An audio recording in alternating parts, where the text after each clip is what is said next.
Welcome, beautiful Paris Saint-Germain family, to the post-match podcast of Paris Saint-Germain versus Marseille. Hopefully, everyone is doing well.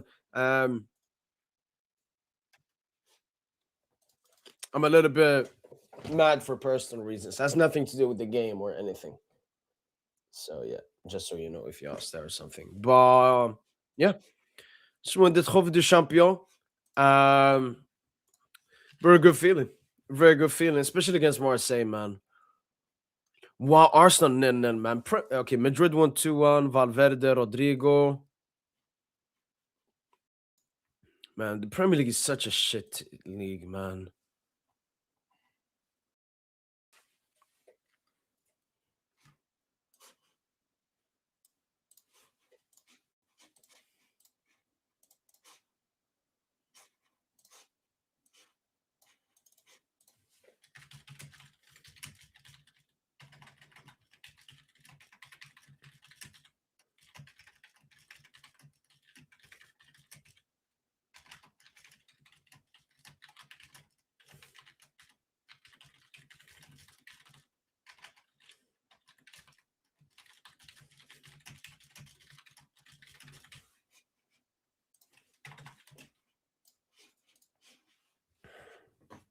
Yo, alaikum salam, Thompson. I don't know if you heard, if you were there for the live watching, but I was calling for you, Thompson, many times in that penalty decision, Thompson.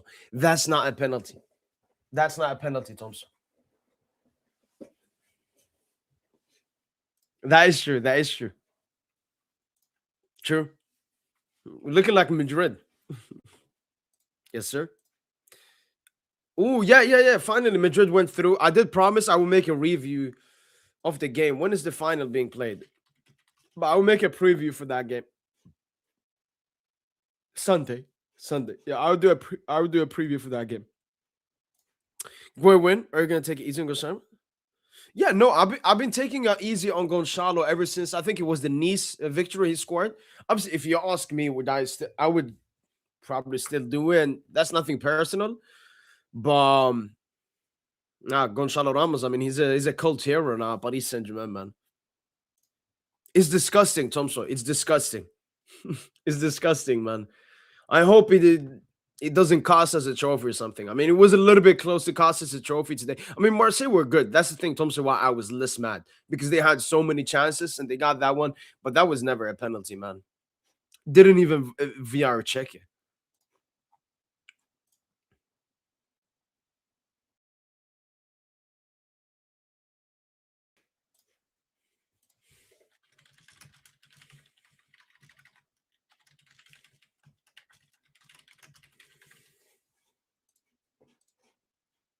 Yo, what's up, PSG forever? You think Paris Saint-Germain will win the UEFA Champions League? Yes, that is my opinion. I've said so since the beginning of the season. I've said Paris Saint-Germain, the objective, the aim is to go back to back. If we don't go back to back, would that mean I'll be mad or disappointed? Maybe disappointed, but not mad. At least if we go to the semi-final. But I do believe we'll win the Champions League. I mean, we are the strongest team in the world still. Was Ramos offside? No, he wasn't. I think when he hit the ball, he was offside.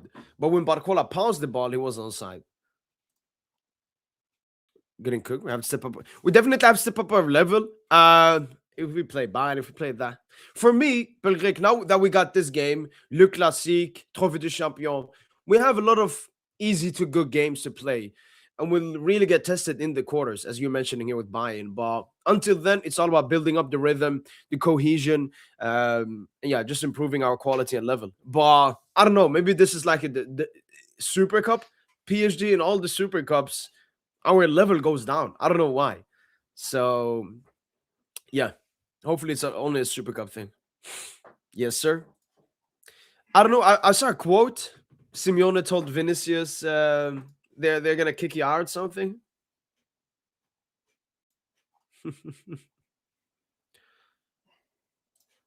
Luis Enrique congratulates Marseille and Deserbe. It was very intense. Marseille played very well. It was difficult. They played better than us. Even though I still need to analyze the match, I must congratulate Deserbe, whom everyone criticized. He's a very good coach. 100%.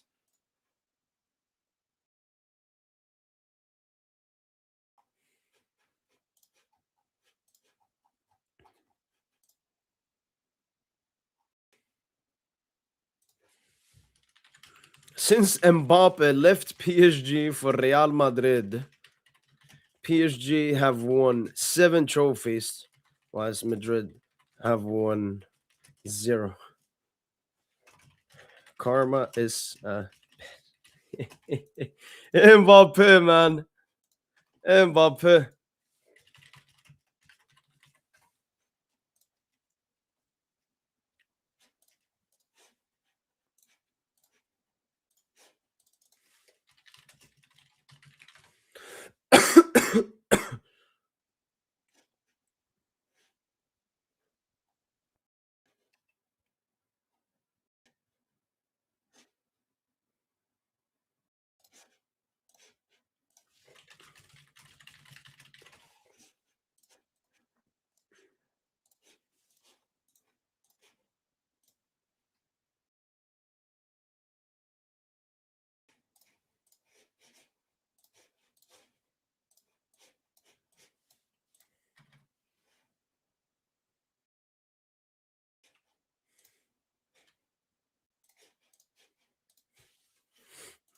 You're welcome. Yes, sir. Huge game as well. Huge performance. Of course, man. Of course. Ask as many you want. Chevalier Masterclass. Still no Hakimi though. Warren is great, but that right side is dead offensively. True. That running power that Hakimi has, even recovery defensively, definitely a little bit missed. Yeah, man. Huge. Huge, huge, huge. True. No, it's our Ole Gunnar Solskjaer. It's our Ole Gunnar Solskjaer. Maybe this is how they looked at Solskjaer back in the day. I just don't know if Solskjaer was this bad when he started. That's the issue with Gonçalo. Like, if he was just mid when he started, but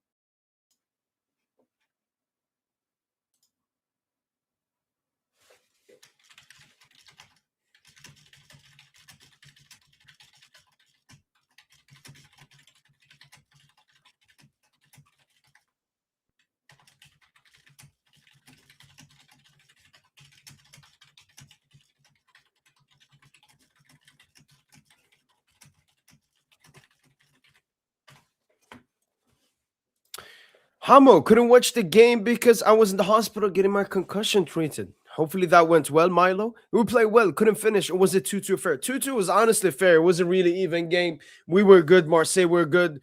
It was a great final.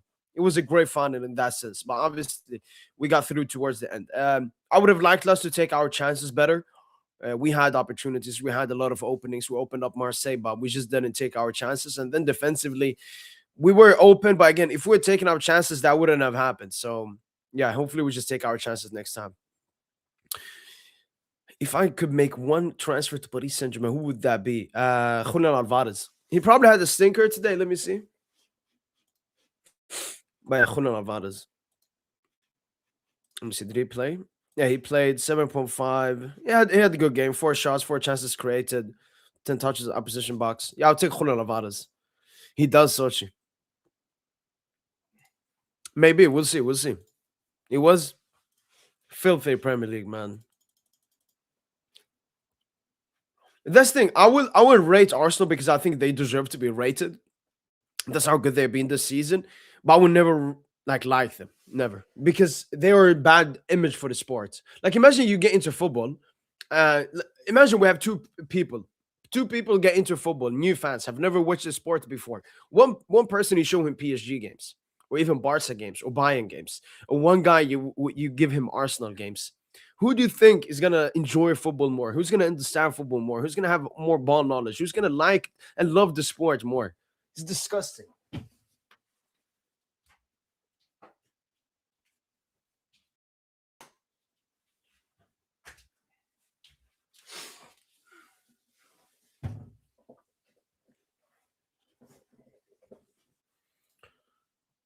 Woeful today? That's great, Sochi. That is amazing for us, man. I know that Alvarez is doing that on purpose, man. Not on purpose. I just think he's I just think he doesn't care that much about Atletico. He wants to leave clearly.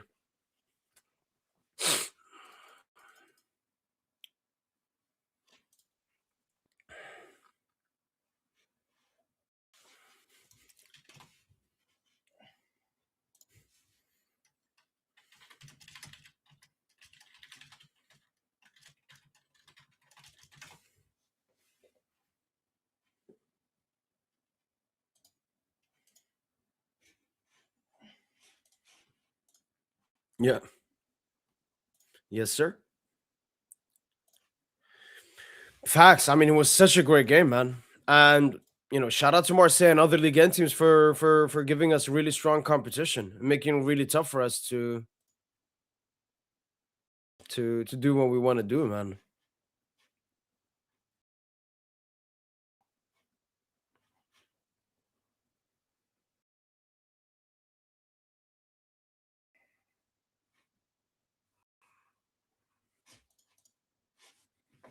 Ça va, Orléans. Wesh khoya. Another victory versus Marseille this time. Another trophy. I mean, Marquinhos was cheeky. He was good today. Bradley Barcola to Bayern. Bradley Barcola to Arsenal. Bradley Barcola to Liverpool. Let's see how the season goes, man. He has to extend. That's how it is. Exactly. No, Fabio Ruiz is much better than Sandro Tonali. Yeah, no, Guiri, especially against us, he always cooks up. He always cooks up versus us, man. It's his thing.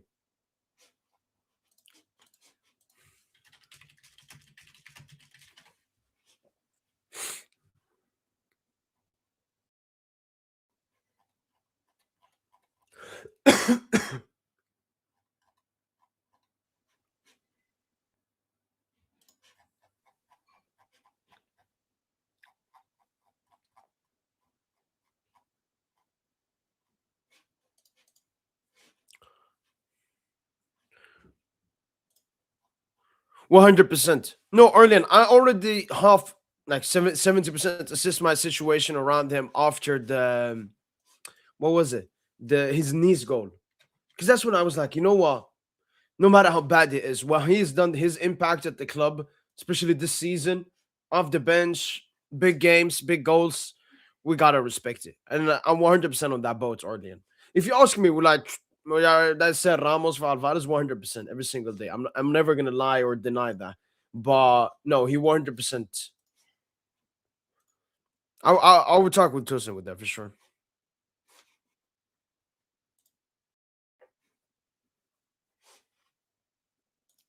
100%. I mean, it basically reminds me of Arsenal.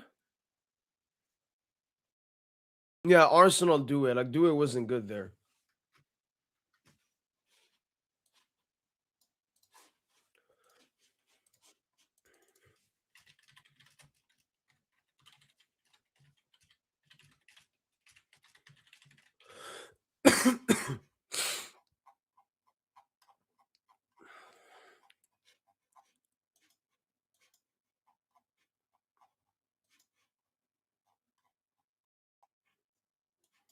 And we got Mr. Tosin on as well now.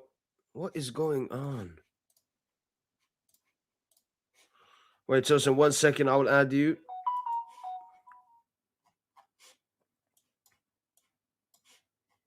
Just looking for a tweet here.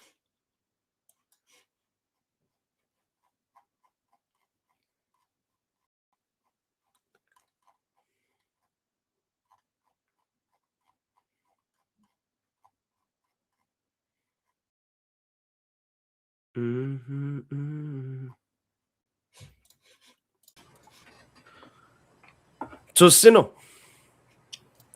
Yo, can you hear me? Tosino. Yes, sir, Tosin. Loud and clearly, man. What's up, man? How you doing? I'm doing really great, man. How are you? I'm doing okay after that. Did you watch the penalty shootout? No, I did not, thankfully. But We gotta shout keep out the to tradition. Chevalier. Shout out to Chevalier, Chevalier, man. Shout out to Chevalier. I mean, we have two goalkeepers that are elite at shot stopping. I mean, I remember in a prior time we had Keylor Navas and Donnarumma. I just think it's PSG heritage to have two world class goalkeepers. That's just what it is, But in terms of the game, bro, I'm not too happy, bro. I'm happy we won. I'm happy we won, but bro, like what we expected, like performance wise. Marseille not supposed to cook us like that, bro. I've never seen that in over 10 years. I don't think I've ever seen that watching Paris Saint-Germain. On God, I put my knees right in front of the Heavenly Father. Like, I've never seen that. I've never seen Paris Saint-Germain outplayed by Marseille. You saw how it was peak De Zerbi ball, Tosin.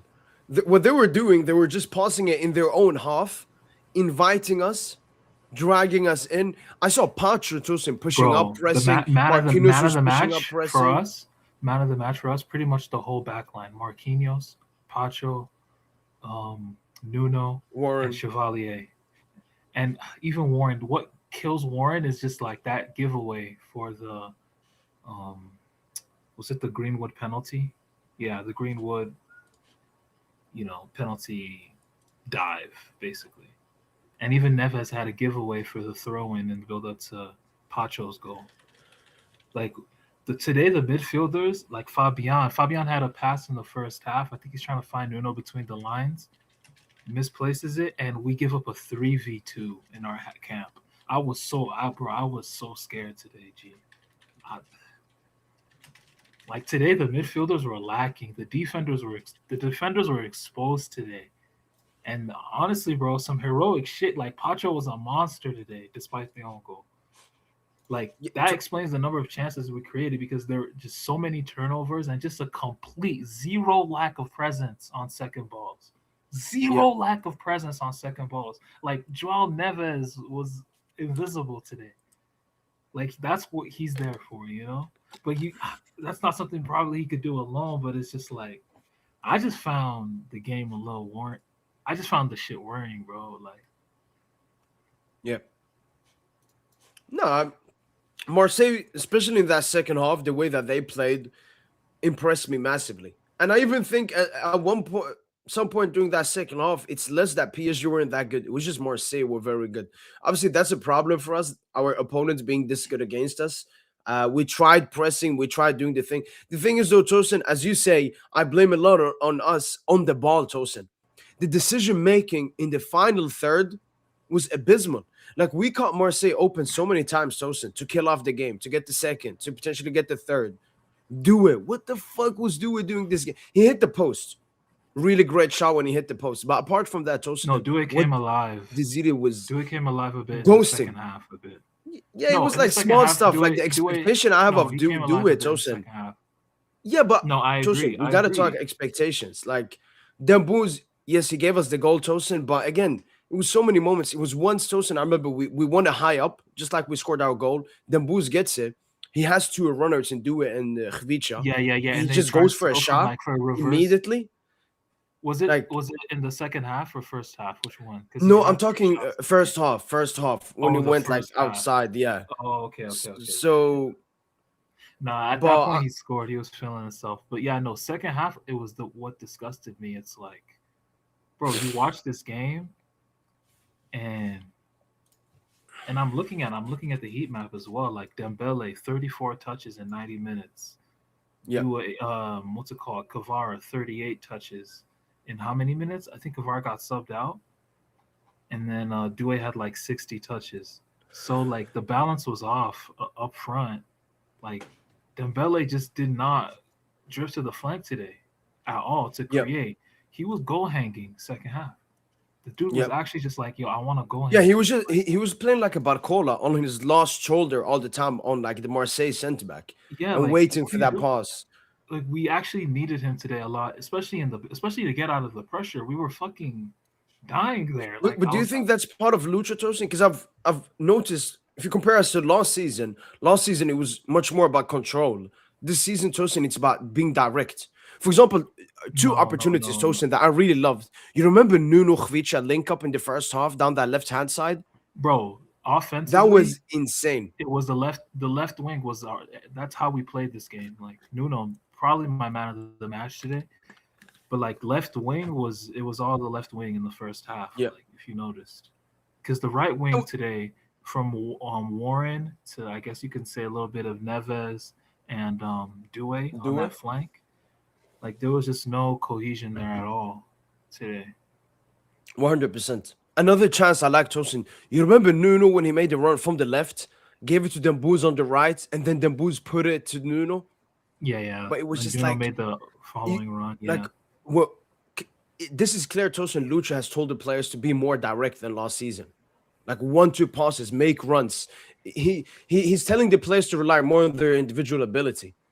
So no, I just think that's the players taking initiative. I'm sorry, bro.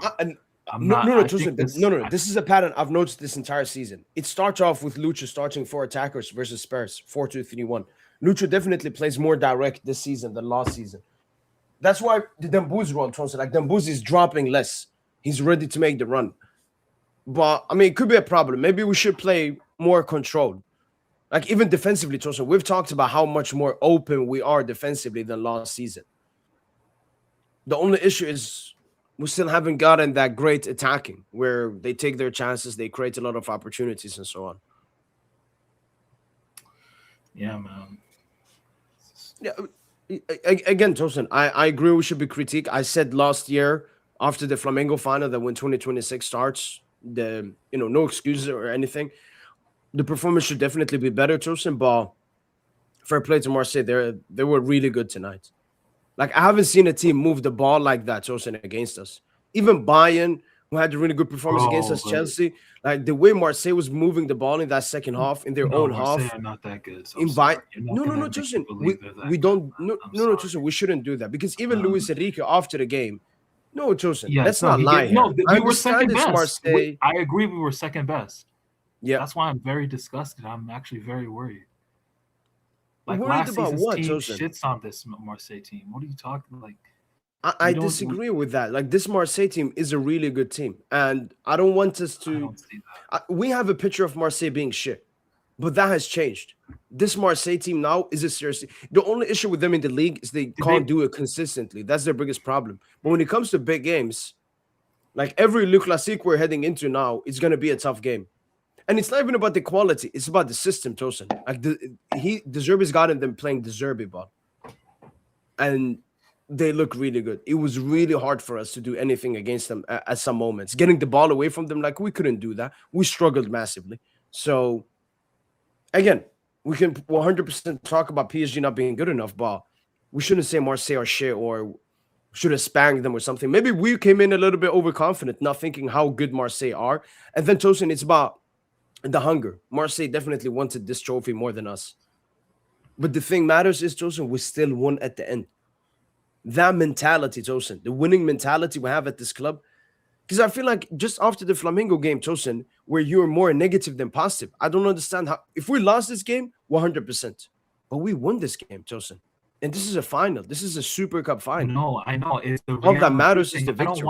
I don't want us to be Real Madrid. I don't want to win. I don't want to scumbag victories, bro. No, sometimes, Tosin, you have to scumbag victories. Sometimes you have to have a 5-0 versus Inter. And look at all the Super Cups this season. We've scumbagged all the Super Cups, Tosin. Every single Super Cup has been a scumbag victory by PSG, where we don't perform that well. We get goals towards the end, and then heroics in the penalty shootouts. The only issue now, Tosin, we will barely be tested until the round of the quarterfinals of the Champions League. So how will you up your confidence, Tosin? No, I think that's good now. I think it's good that we get a couple of warm up. Like games. We can focus on Ligue 1. Yeah. That game was not supposed to be stressful. That was just as stressful as Flamengo. I don't know. I was calm until they scored the second. Plus, Tosin, the pen they got? That's never a penalty. That's never a penalty. They're robbing us in broad daylight, game after game. No, I can understand it getting called. To be fair, But at like least when you go VAR check it, across, Tosin, because there was no touch. I know, but still, like when Same with Zabarni, the goalkeeper they could goes have just across you VAR like that, you're they could have obliged to go VAR down. checked that. They could have VAR checked that. Wait, let me show the picture.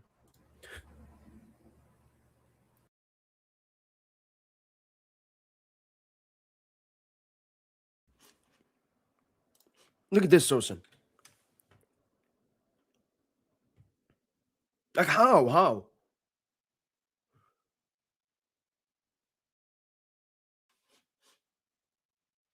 How is that a penalty?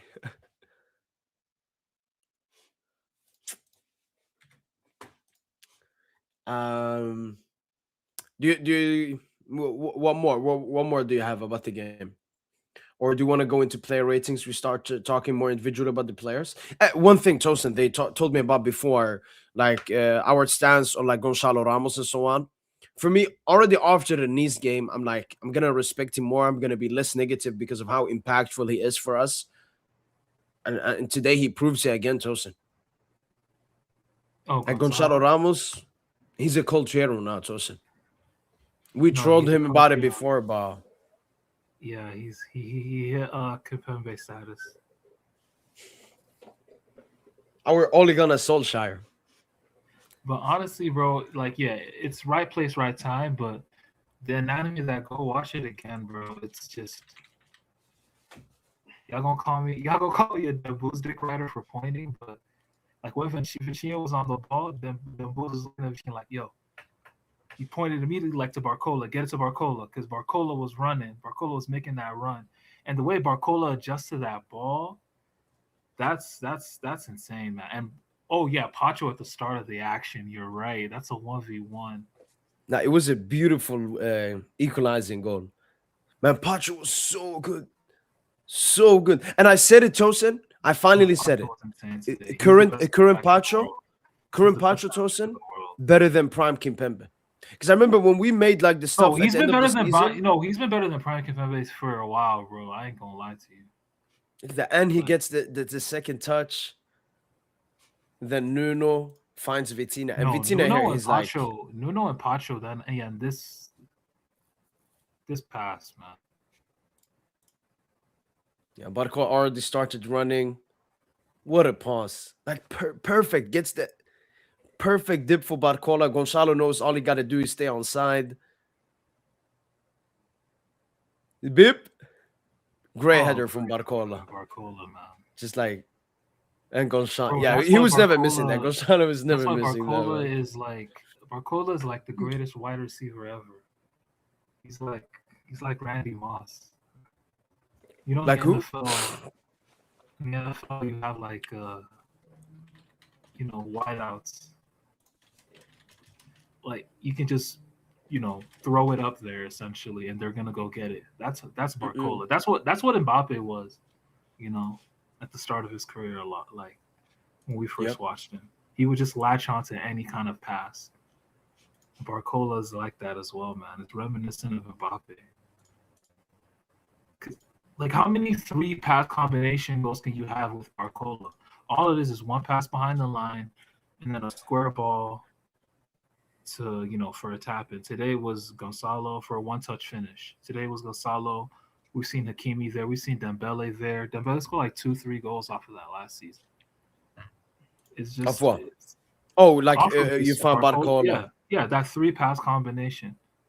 Midfielder to Barcola, square pass, goal. Khvicha, Tosin? Like you saw how his level dropped in that second half out of nowhere. I mean, I thought he was still good, to be honest. I thought he was. But the thing is, Khvicha obviously missed the game before as well. Yeah.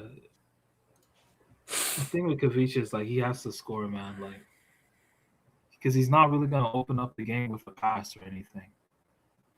But yeah, no, I liked his link up for Nuno for that chance. And then you remember when he went inside, he tried to find Due, and the pass was a little bit too hard. Remember when he got fouled? Wait, remember when he got fouled? Yeah, and they went back for the Due one. Yeah, what the fuck was that? what the fuck was that? That made no sense. One thing I can see now Arlene is talking about in the comments. Something I mentioned in the game, Tosin. Chevalier Tosin, amazing performance in the 90 minutes and penalty shootout. But if we can be a little bit extra critical, He should be especially coming looking out at the here. pattern, Tosin, he hesitates. It's hard to see from this, but Tosin, just look at Chevalier immediately. You will see the hesitation. So you see there, Yeah. he should be running out immediately, but he hesitates. And Yeah. that 1 second is the reason he doesn't get to the ball. And we've obviously seen that before. Hesitation during Lyon, hesitation during Leverkusen. Yeah.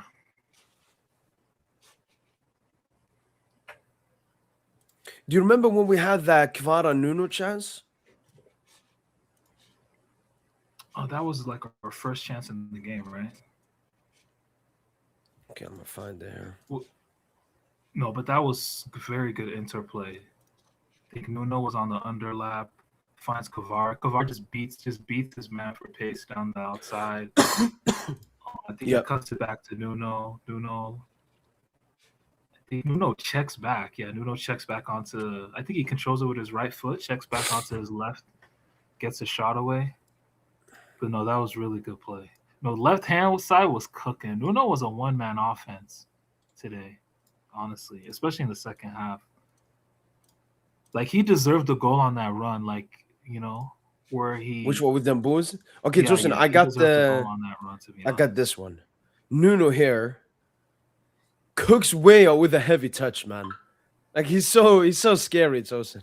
Yeah. Gets up, manages to get it to Kvara.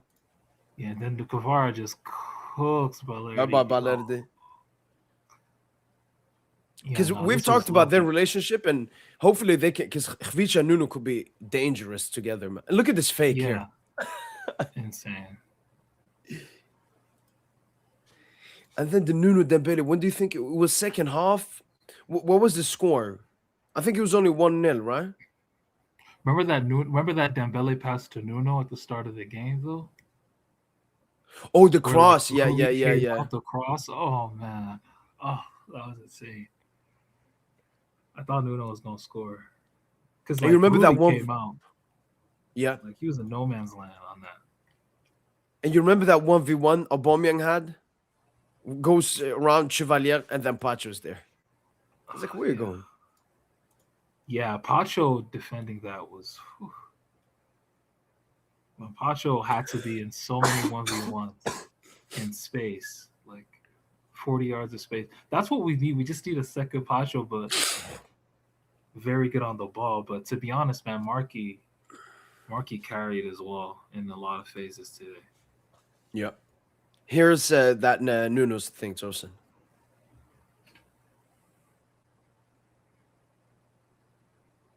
Fakes the pass to, I think, Mayulo, gives it instead to do it, gives them balls. Easy for them balls. Tosin, I said, just looking at P&P, Tosin, I think Nuno is the most P&P player of all time. More than Mbappe. Take Mbappe, he didn't have the pace and power Nuno Mendes has, Tosin. And Nuno makes these runs from deep areas of the field, man. It's crazy. But the passes Nuno is finding some insane passes between the lines. Yeah. Like, it's second nature for him. Like, Nuno is an absolute football alien. Like, we're watching all-time greatness right now with Nuno. Think about it, Tosin. 7 trophies won since 2025 started.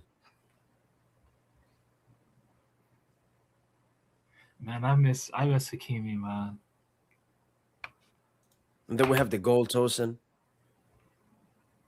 PSG pressing. I really liked our press again. Just like in the Paris FC game. Strong press. Vitinha, I like that he puts it immediately. First time, I was like, oh, maybe Vitinha's going to... And then the boost, Tosin. Mbappe is never scoring this goal. Yeah. Mbappe is never scoring this goal. Like, the first touch... And then the Bob taking a heavy touch and then like goes into a duel with Balerdi or something. Nah, this is just like high level football right here.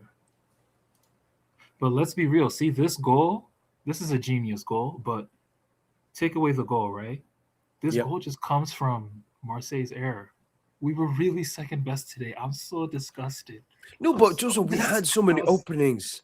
Like I I don't give a remember, fuck about openings, I bro. think I don't give a fuck no, no, no. about You should, openings. Joseph. Stop this You open, should, bro. Joseph. It was How like do 5 you? to 4 big chances. I think. Like, what was the difference?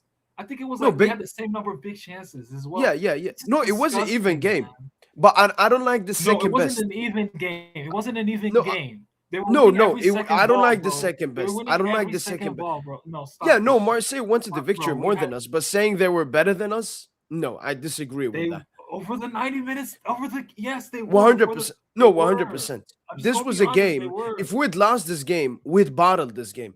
We took the 1-0 lead early on, Tosin.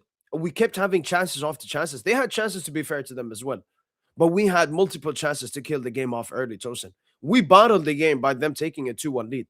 I remember twice Khvicha and Due coming in on the left side inside of the box, being able to feed them booze, but the pass just isn't good enough. Like, if we'd lost this game, Tosin, this would have been a bottle job. Not, oh, Marseille were better than us. It would have been a bottle job, Tosin, with the opportunities that we had. We were so wasteful in front of goal today. I remember once Due got it on the right side, Tosin.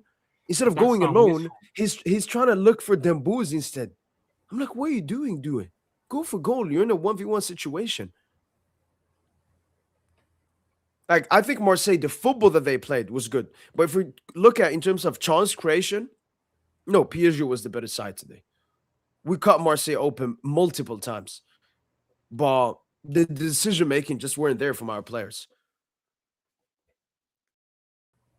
I think you're overdoing it with the we cut them open, but No, in the sense that also we're becoming and more and like even the Flick's first Barca. half was so disgusting too, and just how many times that Marseille had a fucking corner and it was just like Yeah. bombs away. It was bombs fucking like, bro. We might be No, that cooked, was bro. they. But I'm We not might gonna be prop a cooked. team for abusing corners, man. It's a weak thing for a team to do. Like no good team abuses set pieces, Tosin. It's only shit teams that abuse set pieces, and Arsenal is the best shit team there is, for example. So I'm not gonna prop them for that. Like first half, Tosin, they had. I remember, I think Chevalier only made 2 saves in the first half. It was one off the left, and I think one. No, Pacquiao header. I think that was second half. Marseille were better second half. First half, they didn't do that much. But I don't know, like this direct approach, Tosin. I like it, but it's risky. It's risky. We give opponents more space in behind. We press stronger. What we need to do, Tosin, just like Barca, if you want to play massively direct and press it extremely high, you got to take your chances, Tosin. And that's what we need to start doing. Our players need to start taking their chances. We didn't have chance. How many big chances? How many chances did we have really in the No, box? Like in no, the but box. again, okay, you know what? I'm gonna rewatch now, and I'm gonna How many pause. chances do we have in the Uh, box? uh, No, no. Answer that. In the box. okay, wait. Marseille had point blank header after point blank, but bro, Chevalier was on one today. Chevalier, man of the match worthy. Let me Well see. Let me see. worth that man of the match. Like Chevalier was a monster today. If that was Wait, you said Donnarumma, y'all would have been massaging his balls. Pause. Like no, but everyone is massaging Chevalier's balls. Like everyone's propping. But what'd you say, Susan? How many shots we had from inside of the box? yeah, how many shots do we have in the box today? One, two, three, four, five, six, seven. Wait. 8, 9, 10, 11, 12, 13. Well, we had 13 shots in the box.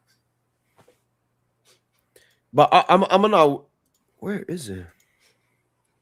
Okay, maybe I'm bugging that. I'm gonna rewatch the game now, and I'm gonna show you every single chance that we have and every single chance that Marseille had. And we'll see. I second that. We didn't look like U-shaped today. No, we're very direct. Okay, Tosin, I already have first opportunity here. For some reason, we can't see exactly the beginning of the attack, Tosin, because it cuts off. But you remember this one? Due cross to Khvicha here. Yeah. Like, okay, Was Khvicha, we this a get big it. chance? I don't think so, but like, why do this 60 touch, Tosin? Take a touch, turn and score. Like, I've never liked the back heel from short crosses, Tosin. Okay, they will have one chance. No, the first 30 minutes, I think we were good. Okay, so do you want me just to skip the second half?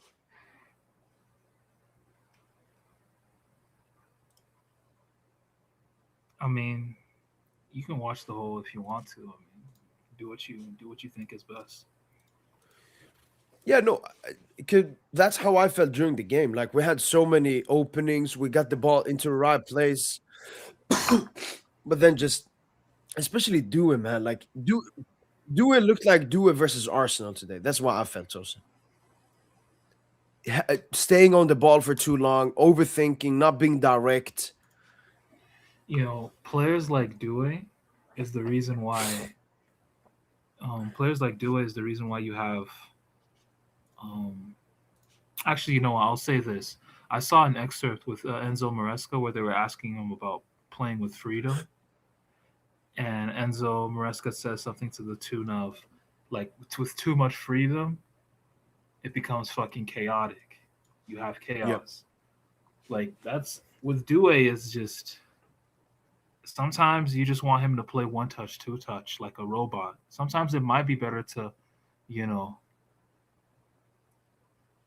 robotize Due's game. You know what I mean? Like Yeah. because some man he do be overdoing it, man. But it is what it is. And Yeah, I but could but see Tosin, like him and Dembouz, they just wanted to score.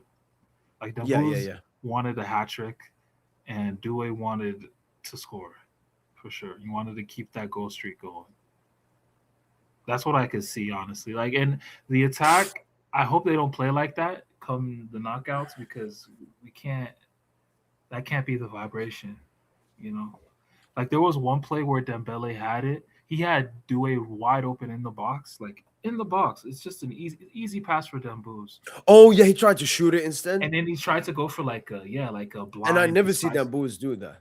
Then yeah, it's just like, what are you doing, G?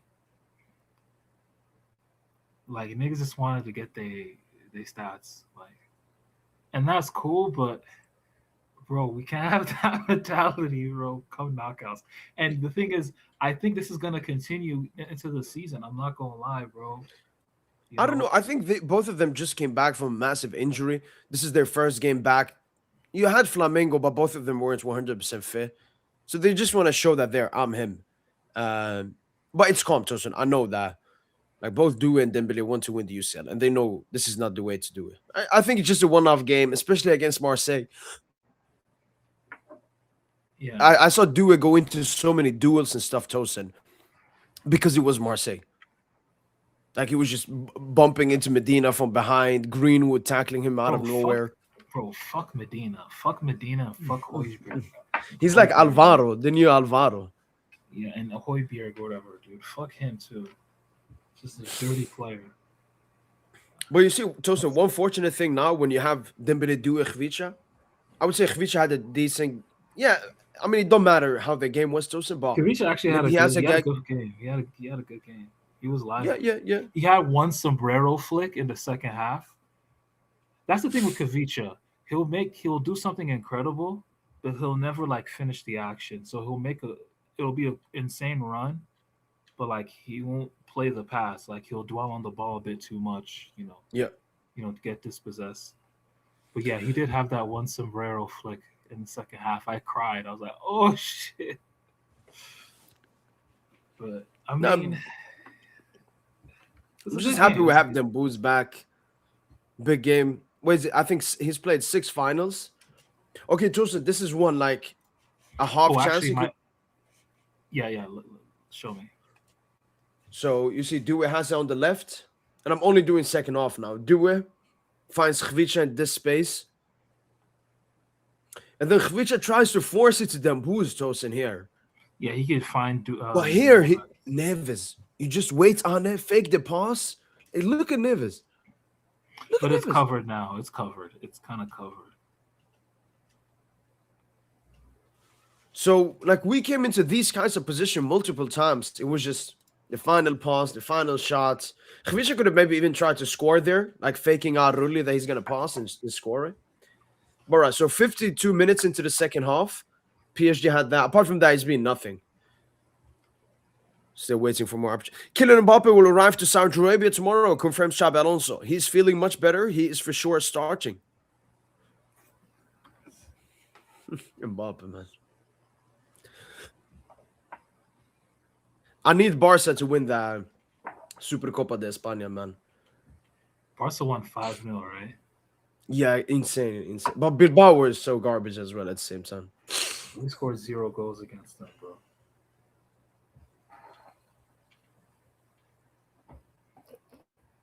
And it was the same themes in that game.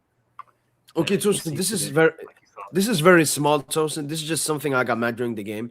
So Due here, he got like they took the ball from him, Tosin. And as you can see, he's just sitting there like, oh, give me a foul or something. And he's so late that he's offside. So when Dembele makes this pass, Due is offside.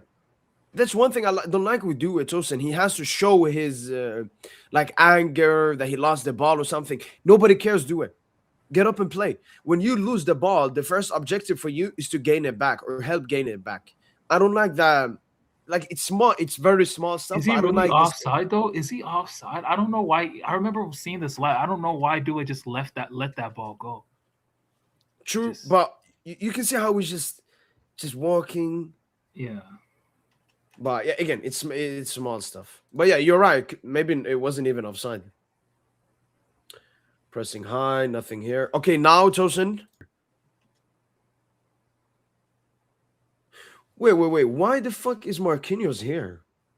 Maybe he was pushing up and pressing. But huge save from Chevalier. And obviously this one was offside.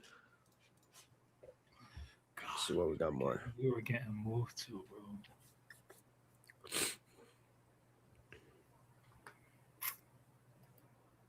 No, but this is a great for Chevalier. If we only look from his perspective, Tosin. After everything with the Safanov stuff, Chevalier basically does what Safanov did, but even better. Because, I mean, I think Flamengo didn't have a single chance against us apart from the penalty. But it's 2 penalties, Tosin. Like, we would have, despite all the chances Marseille had, we should have still probably kept a clean sheet. Here, Guiri, another chance. Good save from Chevalier. Like, we could have won this game 1-0, Tosin. And Flamengo. But it's the penalties we're giving away.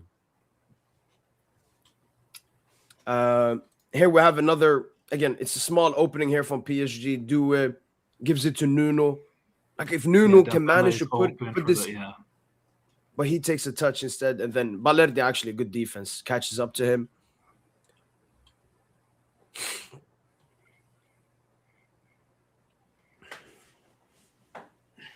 And then again, Tosin, like, we've talked about it before, but like Hakimi, Tosin, we're missing him so much on that right-hand side. His runs, that pace. Because Due is now, he's not the quickest, Tosin, and he's not a runner. He's someone that wants the ball at his feet.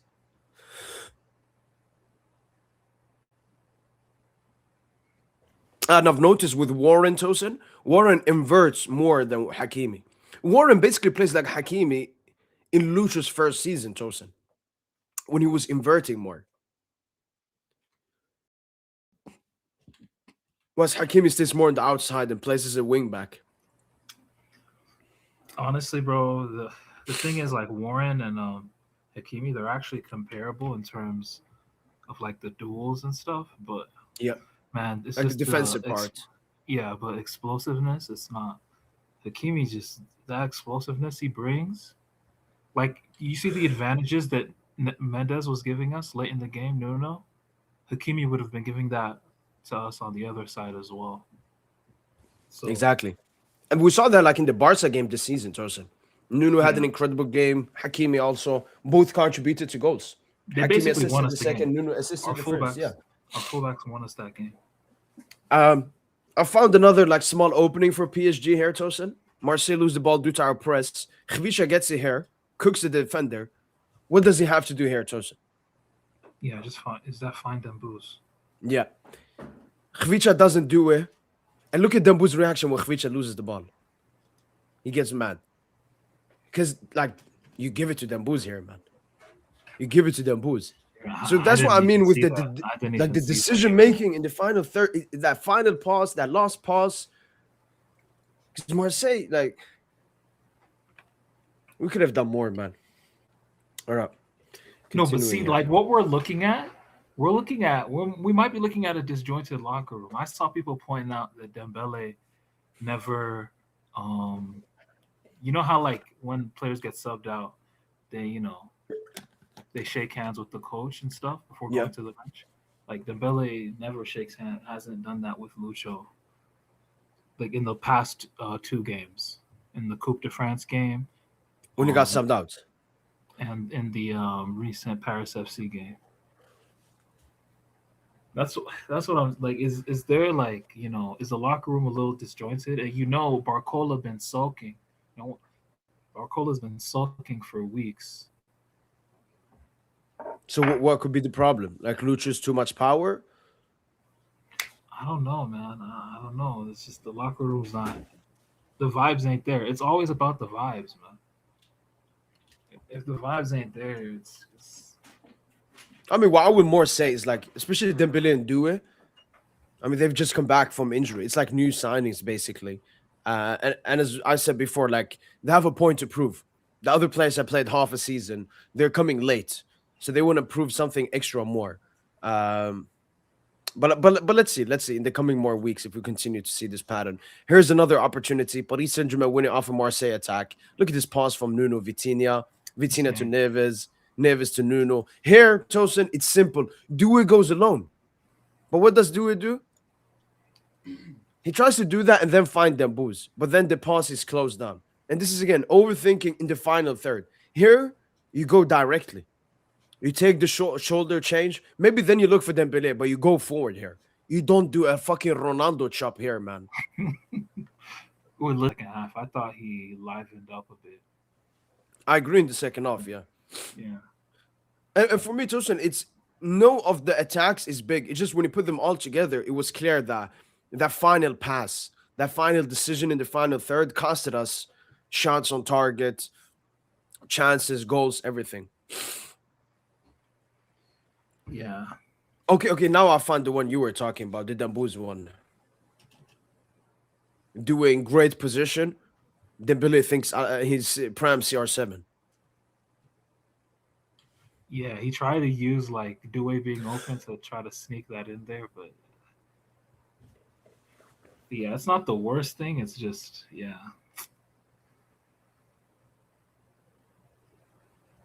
Dembouz wanted a brace. He wanted a brace or like a hat trick today. But like Tosin, so far, second half, Marseille had 2 opportunities: the Guiri chance, the Pike Chow chance. Apart from that, it was all the chances I've shown from PSG. Okay.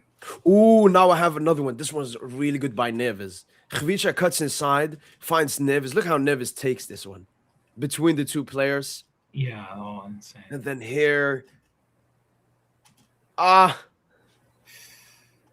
final pass, man. The final pass. No, that's a very good play from Neves. Ooh, here's straight after Tosin throw in, quick throw in to do it. Yeah, bro. Dembele was open for so many tap-ins. Like that's why I would say he was farming, bro. He was farming all.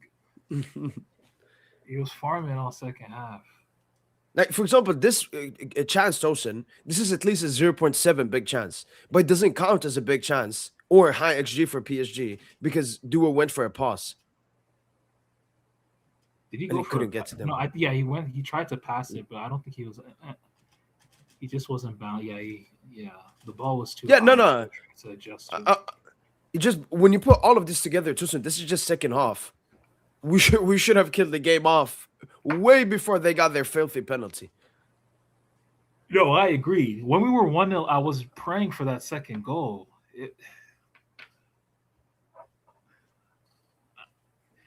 That's what's killing me. We can't get that second. No, that has been even against Paris FC as well. Like Flamengo, offensively, honestly, it's a bigger problem than defensively, Yeah. which is weird to say about PSG at any point, at any moment, because attack is our bread and butter usually. Oh, I mean, we've already seen it, Tosin, but then we have the Nuno Dembouz chance. I mean, look, this is big chance after big chance after big chance after. But again, the final pass either doesn't come, it's too hard, it's too soft. Then we have the Marseille chance. Amazing pass from Kondogbia to Aubameyang. Goes past Chevalier. Pacho's there. But Tosin, you see this. Tosin, this is Flick Barca. Bro, this pass. This is pass Flick from Barca. Kondogbia. This pass from Kondogbia broke how many lines? One, two, three. Basically 3 lines. Yeah. That what the? And look at But where. again, Tosin, like I can't remember last season we got this many like 1v1s against us. Like this season, we're looking more like Flick's Barca defensively sometimes. The opposition only has to put. We noticed it mostly versus Lyon, for example. Also, the penalty, Zabarni red card versus Leverkusen, same thing. Easy ball over the top, and it's a 1v1 opportunity.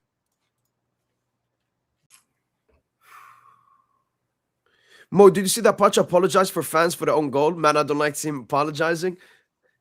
Well, I mean, it just shows the high expectations Pacha has of himself. You know, there's some own goals you can blame it on the player. Some own goals are unfortunate. Pacho there did exactly what he had to do. He tried to clear the ball before he got to Aubameyang, but unfortunately went in. So, now Pacho, great player, great human. Everything is great about Pacho, man.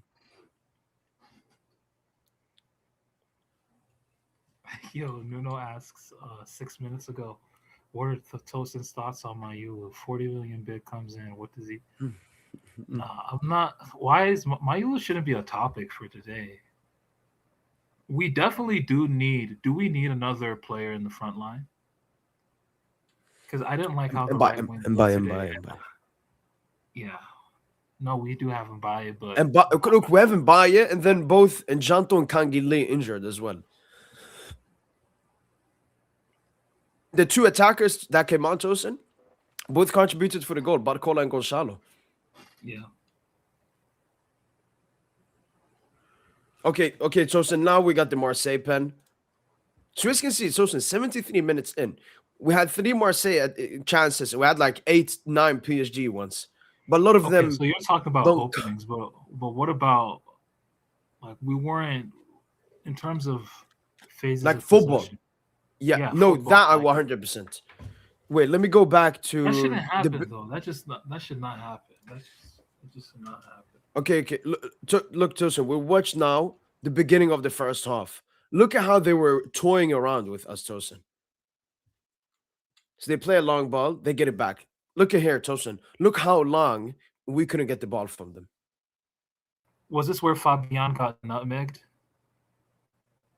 Unsure. Where Fabian got nutmegged. Yeah, he did right there. It got past. Look at them. Barcelona, Manchester City, they're capable of this, replicating what Marseille just did just now. Even Arsenal can do what Marseille just did just now. No. Yes, they can. Like let's keep it a beam, bro. No. We can say anything, but I don't want to hear any Arsenal prop, especially after their game today, man. Disgusting. Did you see, Tosin, what they did? And that's the thing. Like we're really playing for a draw at home. I don't watch the Prem. No, I didn't either. But just look at the XG here. Seems like a really dead game. Yeah, very dead game. Oh my god. Yeah, sorry. What were you saying? No, I mean with Marseille, I just think we struggle to break free from their pressing. So, and with how we were moving, like trying to build out from the back, it's either we were going to lose possession or play long balls. And apart from Neves, no one really can win a header up front. Yep. We don't have so it's just a little worrying, man, just to see. Yeah, especially Marseille. Like during So we our can't lifetime control as the PSG, ball. we've never seen that.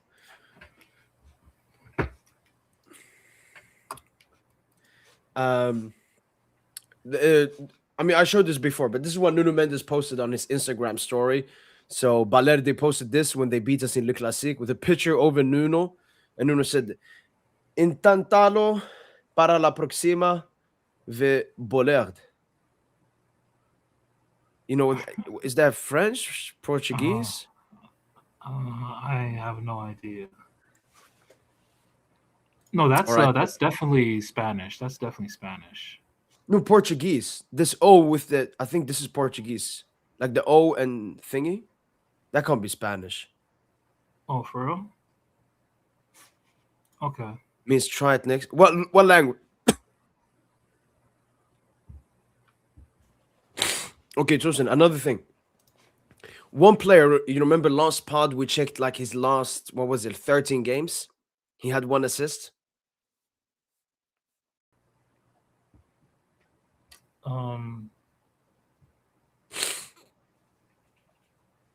Which player are you referring to? Like a baller we want. Oh, Julian Alvarez. Today they lost. I saw by the stats, he had a good game. 4 shots, 4 chances created. And this is what E2 says. Yo, I've seen Atleti fans want Alvarez out, seeing on my timeline. He been playing bad apparently. Tosin, I think it's happening. I mean, we'll see. Because when I look at the team we have, Tosin, Alvarez. Give me Alvarez. Put Dembouz back to the wing. More depth, more competition. I don't want, honestly, bro. I just want another playmaker. I just want another guy that can offer consistent secondary playmaking. Because Dembouz did no playmaking in that second half, and we couldn't generate anything really. Like it's only when the subs came on that like. But Tucson, we just looked through. We generated multiple opportunities through everything, through the midfield. A lot of it We was had due some to decent the entries. pressing We and had us some being decent direct. entries. Yeah, we had some decent entries, but again, like you said, the final ball wasn't there. But we Yeah, didn't but I create don't think. anything against them like while they were set because we couldn't even keep the ball long enough for them to set and then just like But that's not the thing, chase Tucson. like It felt like we never went to push them back. We play like a counter-attacking team today. Like extreme, massively that's not Lucho direct. ball. I don't think that's Lucho's intention No, personally. but I just don't Tosin, think we talk about the Lucho's evolution. intention Last to get season, back Tosin, like it that. felt like Lucha played a little bit non-risky, Tosin. We went for controlling games last season. Now that we've won the UCL, Tosin, it feels like Lucha's going balls out, Tosin. You know what? I'm going If to you're play more saying direct. We're going to play yeah, with you 4 keep saying attackers. that, but it's not. You say all this, but you can't leave your defenders exposed continuously, like we did in this game. I, Like all them Tosin, it's, boys, like even Marquinhos was a 10 out of 10 today. I would give all of them tens. yeah, Like but they were Tosin, if you look like at this the season, it's midfielders were clear that we're getting playing direct. bypassed. The issue we have is our attackers are not taking their chances, Tosin. Because if they take their chances and it's a 3-0, Tosin, then we can calm the game down. Then we can go back to Lucha ball controlling the game. So for me, we have similar issues as Barca, Tosin, in the sense that our defense looks worse than it is because our attack is not doing their job. No, our defense is exposed. They don't look bad at all. In fact, they're No, doing pretty I'm well. talking more like the opportunities the opposition is getting. Like how many cut opens? Like they had Aubameyang 1v1. They had Greenwood 1v1 for the penalty. Like if you look at the Greenwood opportunity chosen, it's very similar to Lautaro Martinez penalty when Kubarsi tackled him. It's very similar. It's like one long ball behind the high line, and it's an opportunity.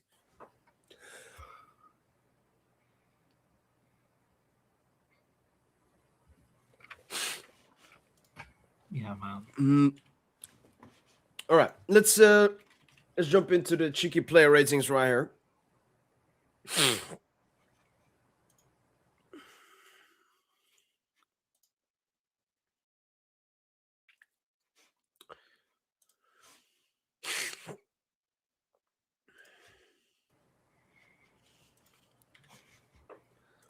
All right, Trophy.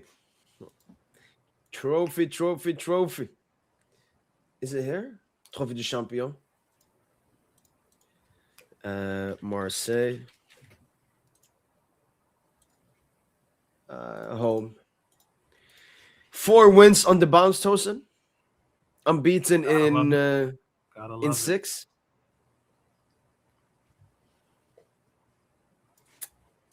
All right, man of the match.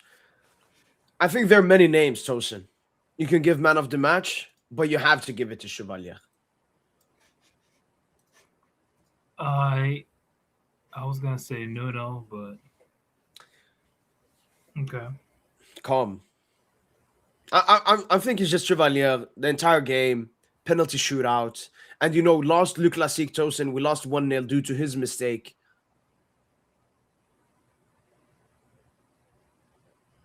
Like, Tosin, if you take away a PSG player, which has the most negative impact on us, who would it be? I would say Chevalier.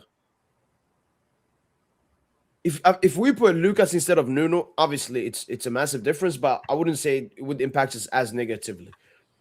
Chevalier saving the two first penalties, making the penalty shootout look easy. We can give the others a high rating, though. Yeah, no, Lucas, you can give Lucas Chevalier man of the match. For me, the best goalkeeping talent in the world. Like, yes, sir. All you guys, all you clowns, gassing fucking John Garcia. Like, we don't have the best goalkeeping talent in the world. Come on, man. But it's good, though. Some of the saves. You agree with that? Yeah, he's good. He's good. Chevalier better, though.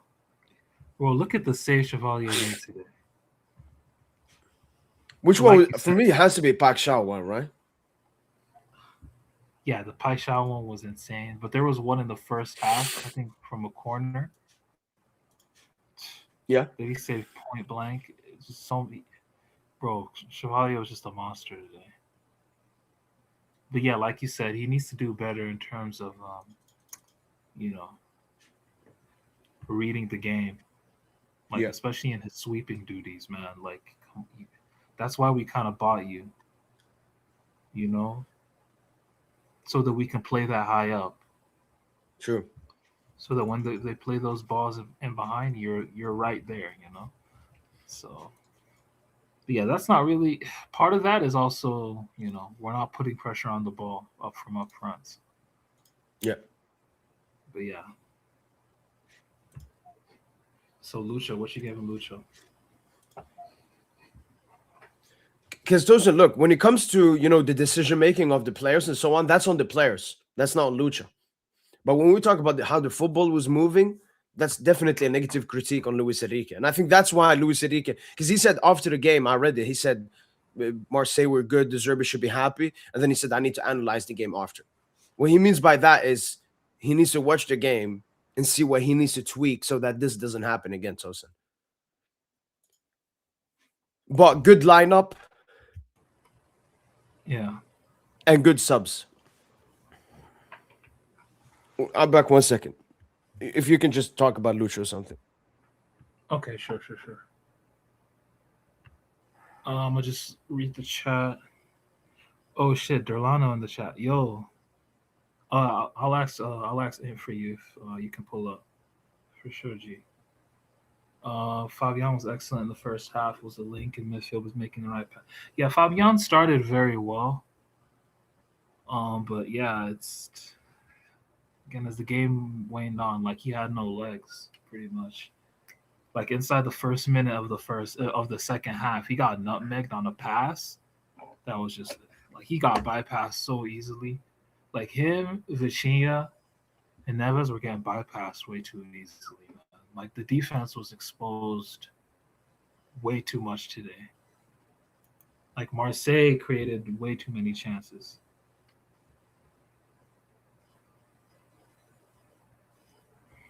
We need new midfielders for the rotation. I really like Valentin Barco. I mean, I think if you've noticed, though, the staff have always looked for like internal solutions. So, hey, Hakimi's not here.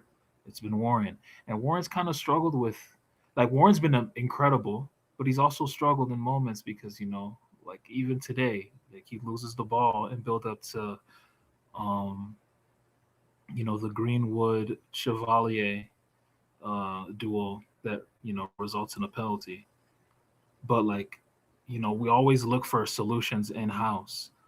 Like in the midfielder thing, like we need to find a solution for Vitinha.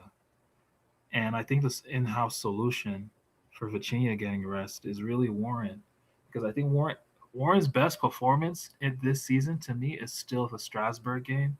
If you're a PSG fan and you remember that game from a couple weeks back, the 3-3 match, um, Warren just played like an outright general in that libero midfield role. And I feel like that's if Warren can, um, play a couple games in that position, and maybe move Vitinha higher, or maybe move, or play Fabian and Neves, or just give Warren a little bit of a break. Yeah, I think that's the internal solution as of right now. In terms of like midfield pickups, I just don't see who's available that we can really get. What I really want is a right-footed a left-footed right winger. T, your thoughts on Dembouz? Yeah, Dembouz having the least touches on the pitch. Yeah, man, I just thought he was goal hanging today, man. Like he was clearly just goal hunting, because it just made no sense for him not to drift to the wing. Like all those touches Doué was getting towards the end of the game on the wing, that's kind of where I expect Dembouz to be, and I just feel he'll make better decisions. In those areas of the field, like where Doué could just be more on the receiving end of a pass to shoot. But yeah, it's just, I mean, it is what it is. Like Dembouz was a pretty discreet performance from him all around, I would say. Missing Hakimi as an outlet and also incredible pressing. Our pressing was actually pretty good today, especially at the start. But yeah, man, Hakimi is the engine of the system, bro. A defensive midfielder is necessary? I don't think so. No, I don't think so either. I don't think we need a defensive midfielder. I just think we need more power runners in midfield. And Warren is that power runner. I, it would be cool if Doué could interpret a midfield position like in the midfield three, but I don't know if he has the maturity to do so. And I've even the thing is Dembele's not gonna do much off the ball, but like in possession, I think Dembele should just be dropping to the midfield a lot more, man, just so we can get the ball up front. But yeah, man, it's been Yeah, Tosin, it would have been better if, as we saw in the Paris FC game or other games, Due being the false nine, Due being the focal point, and Dembouz being the winger, the one that gets a lot of touches. But I mean, Dembouz still got a goal at the end of the day. Due hit the post. So yeah, guess a high standard on them. So what should we give Lucha then? oh, you gonna add Derlano if possible, or Do, wait, is he in the comments? yeah, Derlano. He asked if you could join. Okay. Yeah, Dolano, just like usual, if you could DM me on Twitter.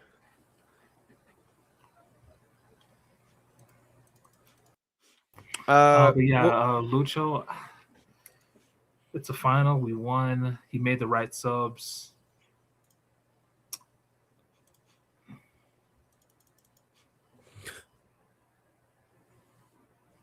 Yeah, I'll give him a. wait, I'll we give gave him him a a 7.5 for Flamengo. yeah, same rating. I'll give him a 7.5. Stop Hakimi, still out. Warren Zara Emery. Good game. He had a bit of a handful from a Paixão. Paixão was giving him some problems in spurts in the game. But Yeah. overall, he did have him covered, I felt. Yeah, I would give Warren not much offensive presence today. Um, but yeah, I'd probably give him a 7, solid 7. Yeah, same. It was a tough game, and I felt Park Shaw in the beginning. I remember once he cooked him when he got that Yeah. ball in that Chevalier had to save. But apart from that, he couldn't do really that much against him.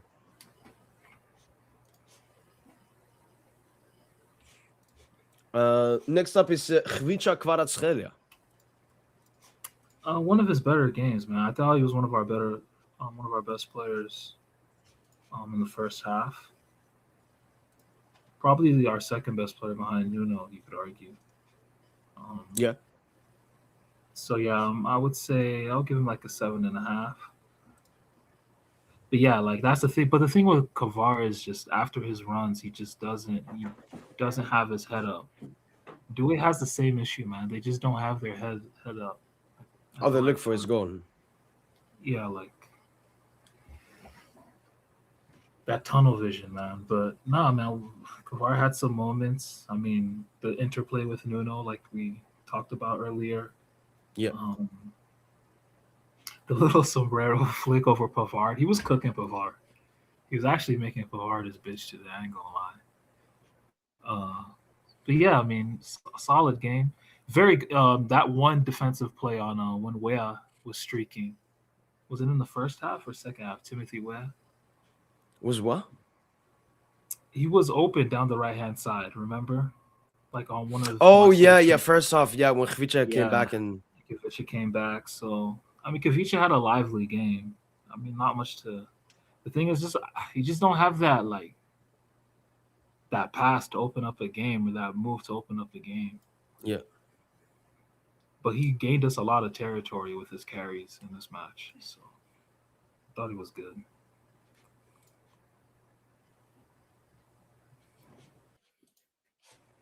Next up is Marquinhos. I'll give Yeah, him I'm giving a like an 8.5 or an 8. Like he was really good. same. Very Marquinhos aggressive was good today. and I don't know, Justin. It's clear that Pacho is our like lost defender now, even more. Now that we're a bit open, whenever it was Aubameyang or anyone running on the goal, it was Pacho. I barely saw Marquinhos there because he was pressing. He was joining the press all the time and basically playing nearly as a DM nearly in some moments. No, but yeah, if Markey has to defend in space, it's a little iffy. But not a little iffy. But no, today he was honestly he was faultless today. Even his decision making with the ball. If we had Zabarni in his place today, we'd probably make a couple errors in possession, a couple giveaways in possession. Yeah, That could prove costly. I'm not gonna lie.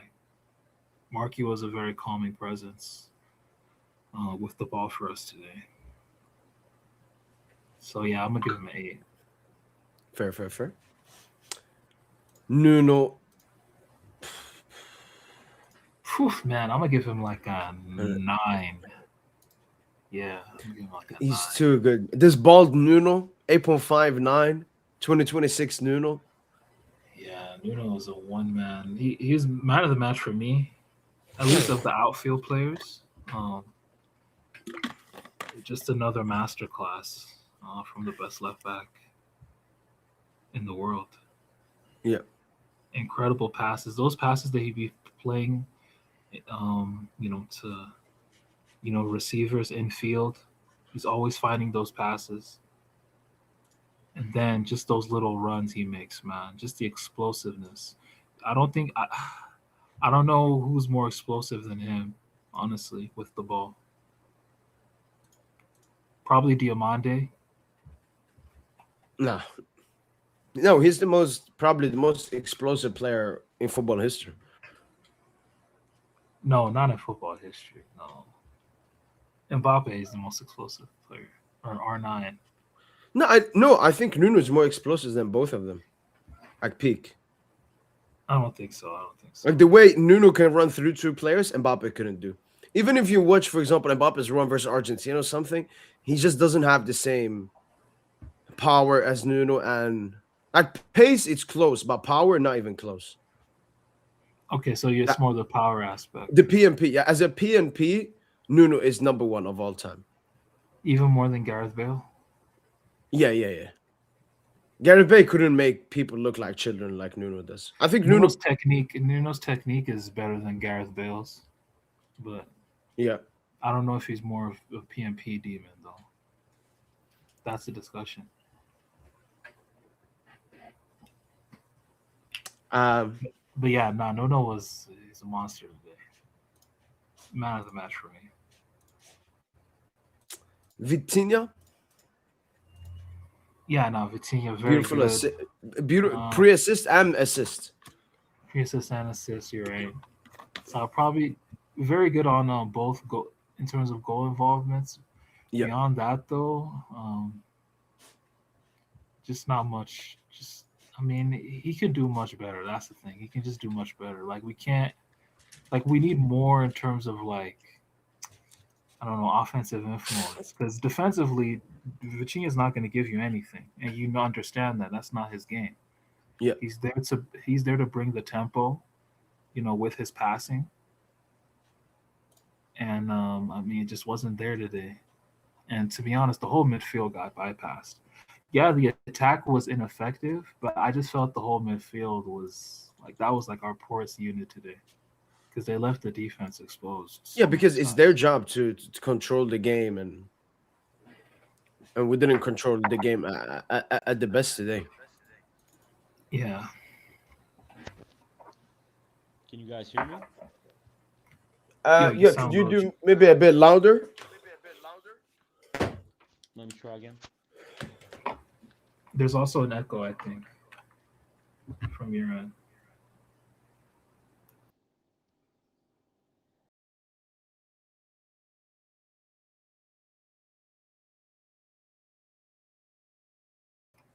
But yeah, I'm gonna give Vitinha 7.5 or something.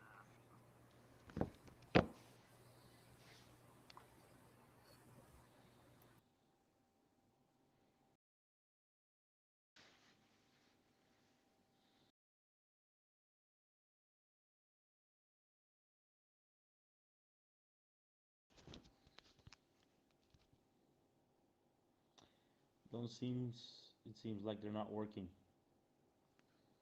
Let me try again. Having trouble with the headphones. Just a moment.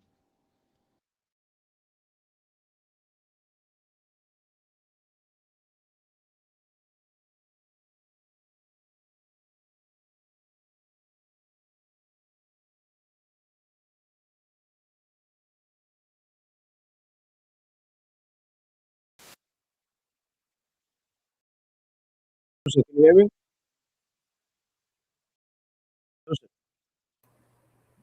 Yo. Is my mic good? Can you just speak again? Is my mic good? Yeah, it's good. What happened to Dolano? He left and he's gonna come back? Yeah, I thought his mic just sounded a little low. It wasn't that bad. Yeah.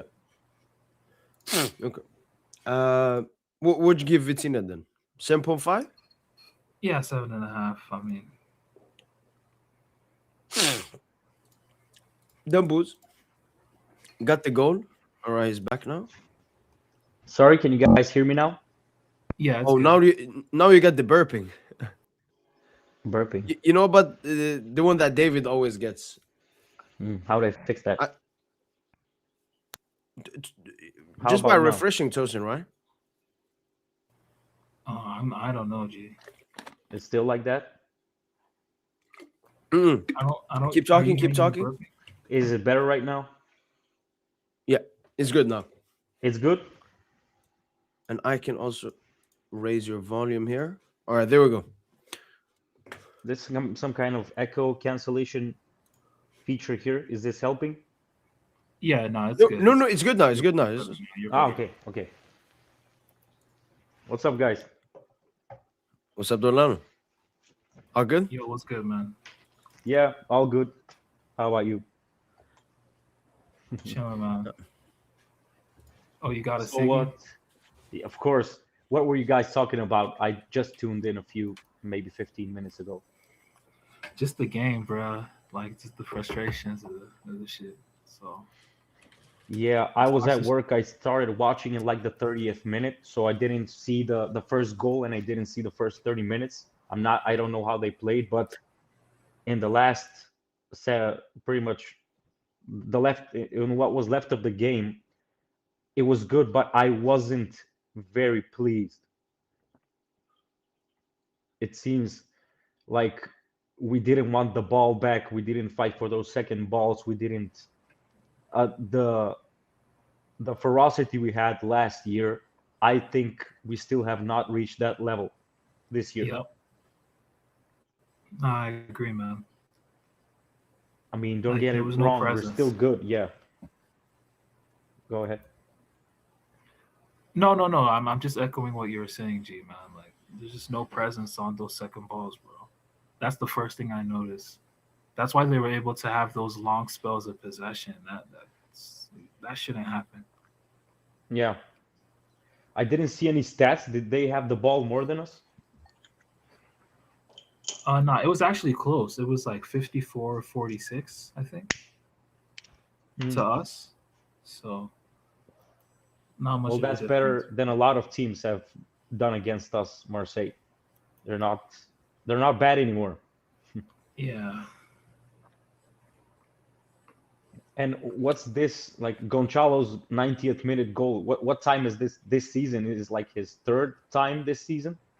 I think it's his Yeah, I fourth. think in six. Fourth. I think he scored Six? 6 goals in his last 10 games, and 3 of them have been past the 90th minute or 4. Some Yeah. crazy stat like that. We shit on him a lot, but ironically he's an important player for us. Yeah, so Gonçalo this season, of the 10 goals that he scored, he has 10 goals all competitions. Yeah. 6 of those 10 goals have come after the 90th minute. That's insane. Is there any other player in Europe with those kind of stats? No, I don't no. think so. No, I remember Gonçalo Ramos has already scored the most goals off the bench in PSG history.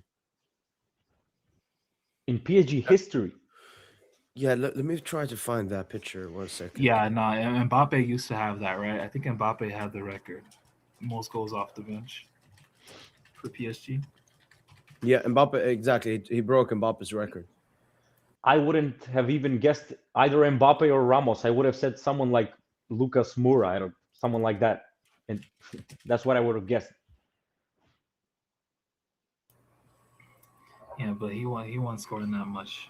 Yeah, it's an obscure stat anyway, like goals off of the bench. But the thing is, Ramos is just so good at it that you got to look it up. You got to look up them niche categories. I've never seen a player quite like him. Like he's so shit when he starts, but I don't know. I can't explain it really.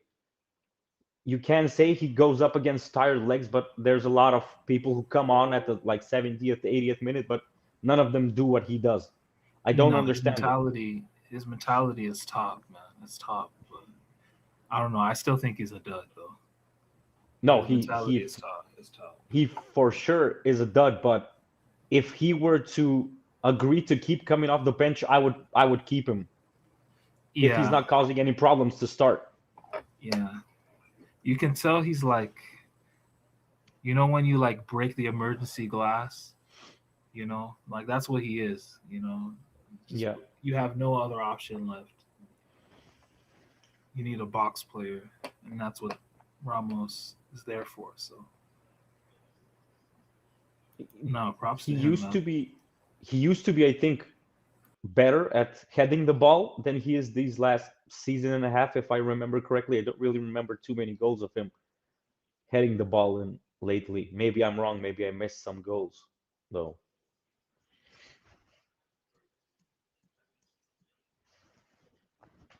Did Barcola pass him the ball, or was it Due?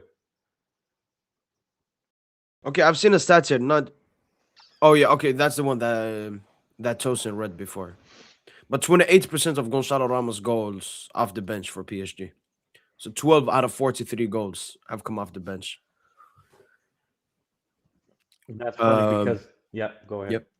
No, nothing. I was just chatting with my friends after the game ended, and he didn't watch the game. He just saw the result, and he wrote to me like, "Bro, Ramos scores so often for you in the 90th minute. Why don't you start him? He needs to start. But that's what people who don't watch PSG games think. Like, they're crazy for not starting Gonçalo. Yeah, they think like Lucha has some agenda, and Yeah. Gonçalo keeps proving Lucha wrong by coming off the bench. And one thing I saw Gonçalo Ramos. He was warming up from the 50th minute alongside Lucas, and Lucha Mhm. didn't put him on until I think he came on at the same time as Mayulo, Yeah, like he right did. towards the end of the game, just to get a goal. It was like 75th minute, maybe 80th, something like Yeah. that. So yeah, that's how Luis Enrique. He looks at Gonçalo not as a good player, but as a good goal scorer. And when we need a goal, he brings Gonçalo on. If we need a Well, good we player, he can doesn't bring Gonçalo on.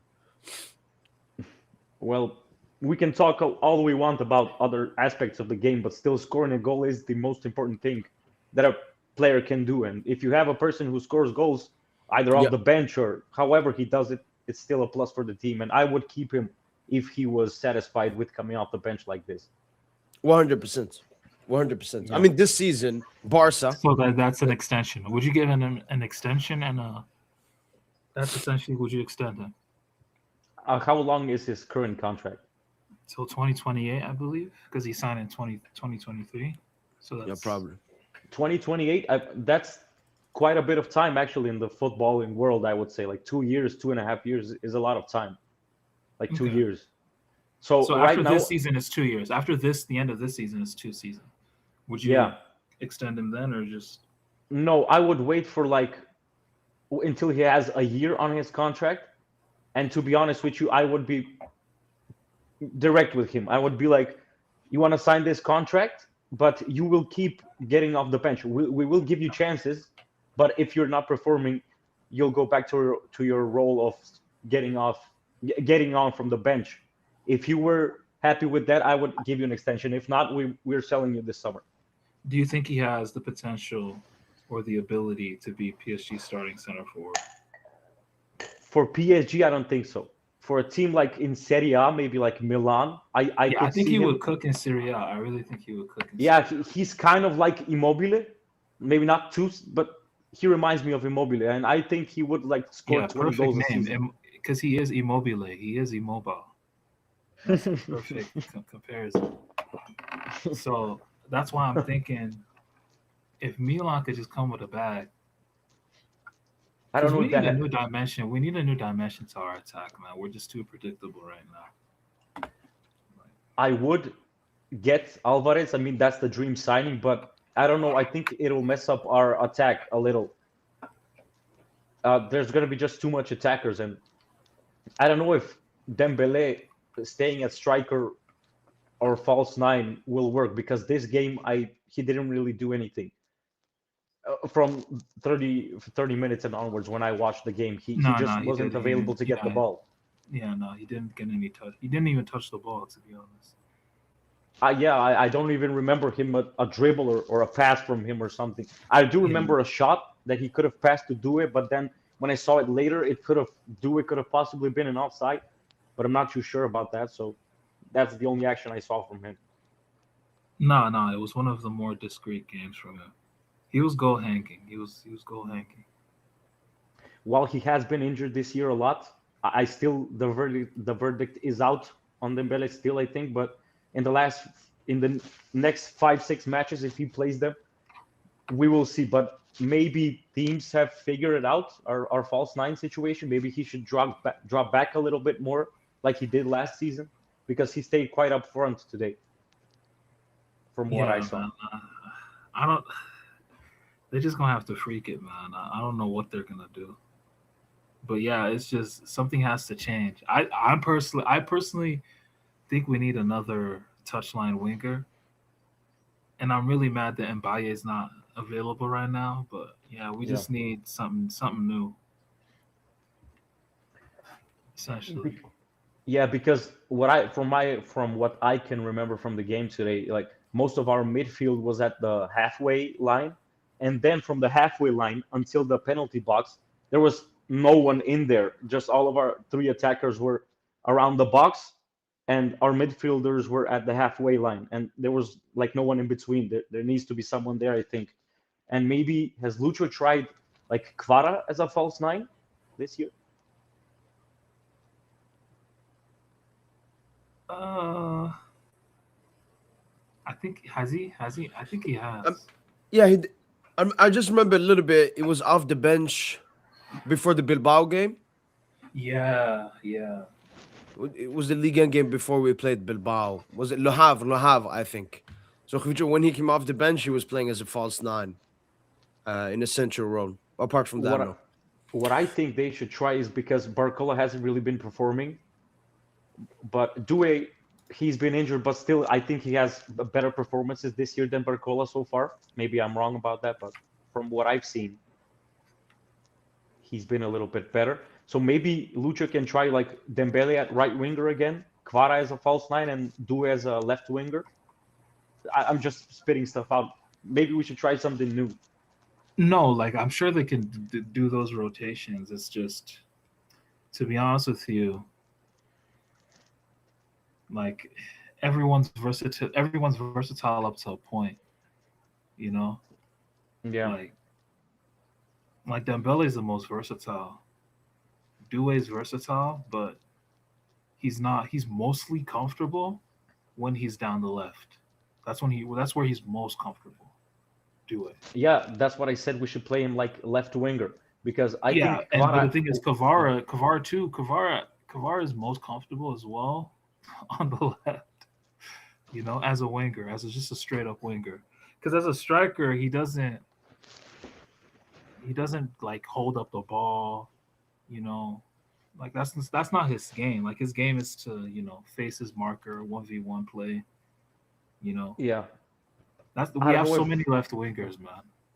That's why we really need a left-footed right winger just to bring some balance, I feel. Yeah. But my thinking with this tactic is that Dembele is as good acceleration, and he's also fast. But Kvara has this little first quick step, but then I don't think he's very fast for a winger.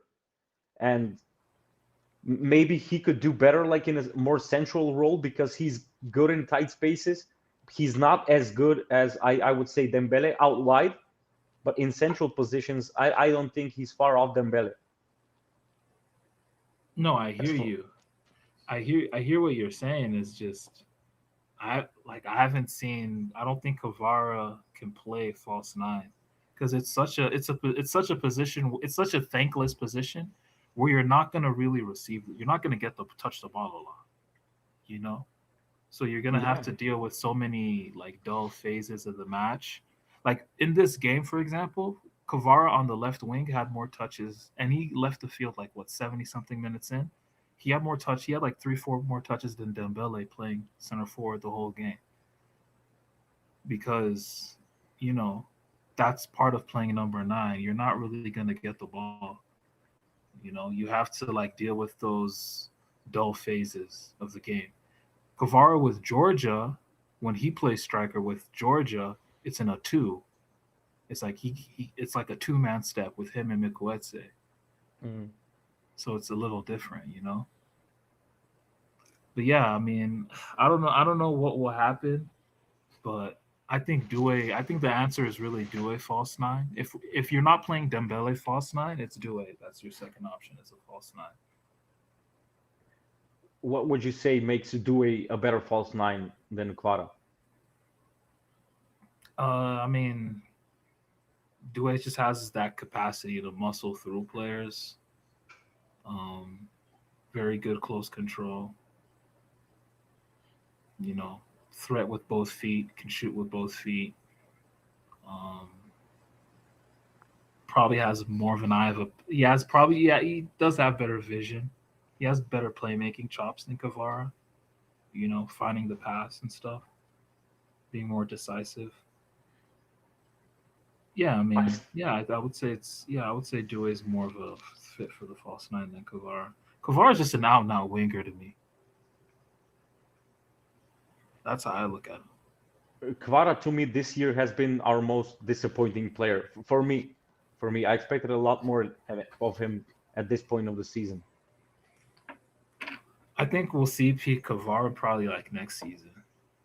I think Kavar is the kind of guy that needs like full preparation for a season, like preseason, all that. I hope Like so. you can tell like a bunch of the players, like in terms of the physical preparations, we've been lagging. And I Yeah. mean, I think Ent said it like the first half of the season, it was really like preseason. That was our preseason.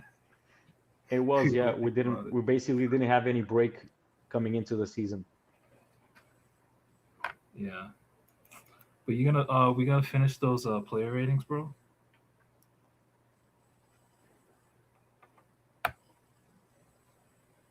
And you're I think you're muted. Oh, sorry. So we got Dembouz next up. I'm probably thinking 7.5.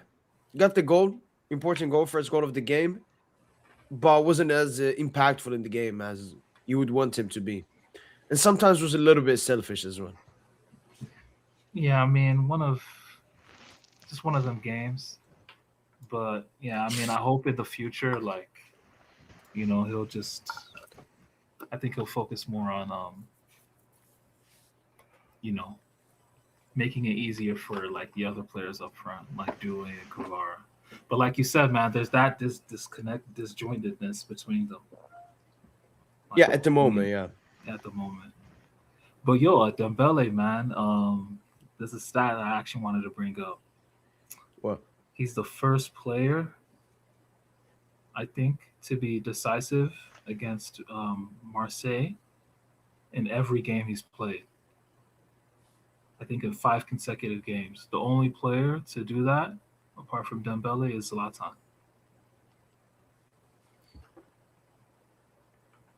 lives for the big moments. I also Yeah, thought about one Tosin. He's contributed in every single Trophée du Champion he's played. Assist versus Toulouse, goal versus Monaco, and goal today versus Marseille. yeah, I know that finish. That was a genius finish, to be honest. Like, I, yo, like I didn't even know he had that in his locker, bro. Such a genius finish. What do you think, Dolano? For Dembele, Yeah. the rating I would give him a 7, but a 7.5 is acceptable because not many goals in this game, and that was an important one. Yeah. Do you guys think that Dembele would ever replicate last season?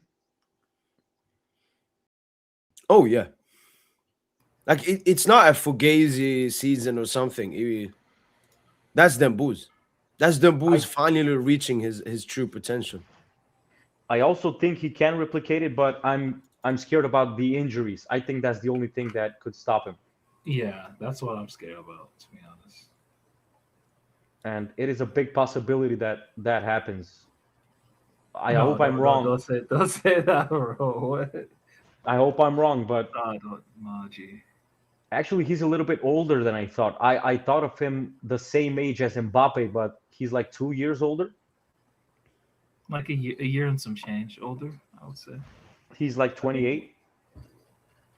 yeah, 28, should be 29 in May, I believe, in the season. I And think how? we can get like 3 more good seasons out of Dembele, but I don't think he'll be good after like 32, 31. I mean, we'll see. We'll see how he looks. To be honest, because the way he plays these days, he doesn't accelerate as much. Yeah, that's Plays more because he on plays his more centrally. yeah, and I think part of that is they're trying to um, I guess preserve his Yeah. career as well. Because yeah, like he has the physique of a sprinter, like a world class sprinter. So if he runs like that, hamstring is liable to stretch. You don't want that shit. So yeah, I mean Yeah, Dembele 7.5.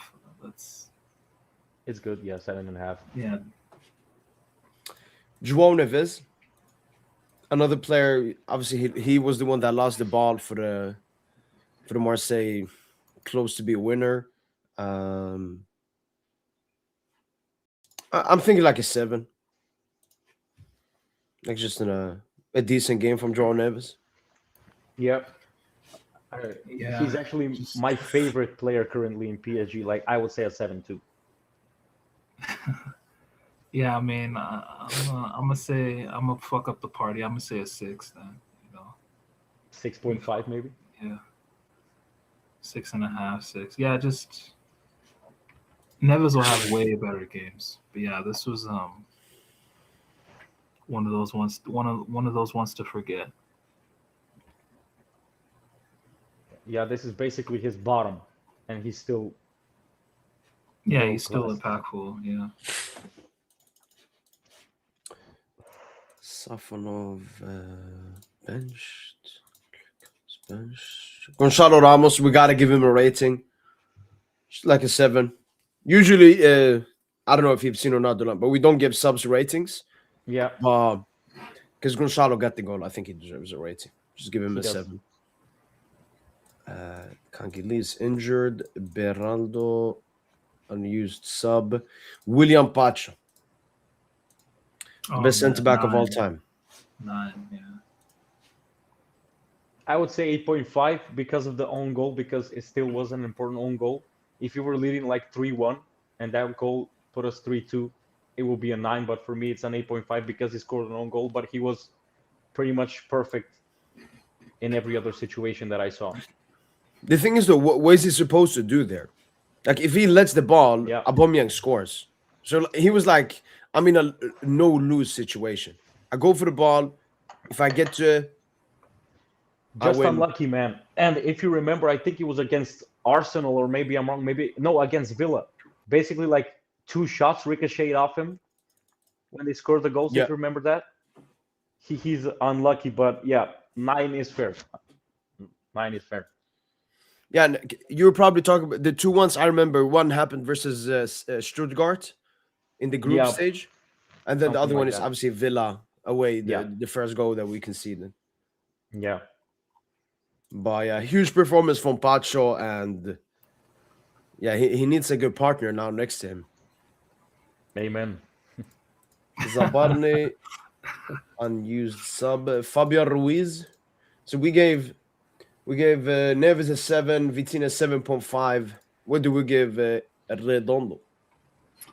Give him a 7 as well. You agree, Dolano? 7. Yeah. Just a 7 maybe. decent game. Brother Barcola came off the bench. No, Do it. rating for Barcola. Off. No, just goals. Because if you do assists, like, it's too much, man. But happy for Barcola. Shout out to Barcola. Do 6.5, maybe 7. like, yeah, 6.5. 6.5, I think, is fair. 7 maybe a bit much. Yeah, no, I Dewey, man. Why do we be doing too much, bro? When he plays direct football, like in the Champions League final, like in other games, that's when he's at his best. When he tries to stand on the ball and the Ronaldo chop and this and the flair, no. He reminds me a little bit of Mbappe in that sense. Because Mbappe can decide either to play direct football or, do this fucking shenanigans and act like he's a number 10. So, But the thing is, Dewey does have he has he does 10 have in number him, yeah. 10 traits. Yeah, he does Yeah, have number yeah. 10 traits. That's what's frustrating with him. Like, if he could lean more into his number 10 traits, then I think he's a playmaker that leans more into like I need to score, like leans more towards Yeah. goal scoring. Kangan Lee, like he's our wing fielder that leans towards more goal scoring. Kangan Lee's our wing fielder that leans towards more playmaking. Yeah. But yeah, I mean, Dewey today. I mean, I thought in the first half he was abominable. Yeah. But second half, I thought he picked it up. To be fair, just unlucky on that shot that hit the post. Yeah. I thought he was going to be the one subbed, but I mean, it looks like he has a new immunity. Because if he gave those minutes in a game last season, he probably would have been subbed.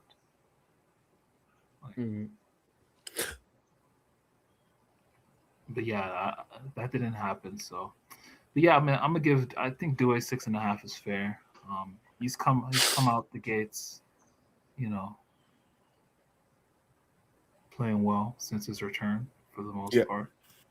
This has just been a little bit of a blip, but overall, decent game. Yeah. Cinema Yulu sub Chevalier. 9, No, you don't want to give the lot 9.5 or 10 because he gave the pen. Yeah. You're right. 10. No, I Give was him a thinking 10, but I mean, if you want to go into, he gave away a pen. Okay, 9.5, 9. Because Dorlando, we've given 3-10 ratings this season.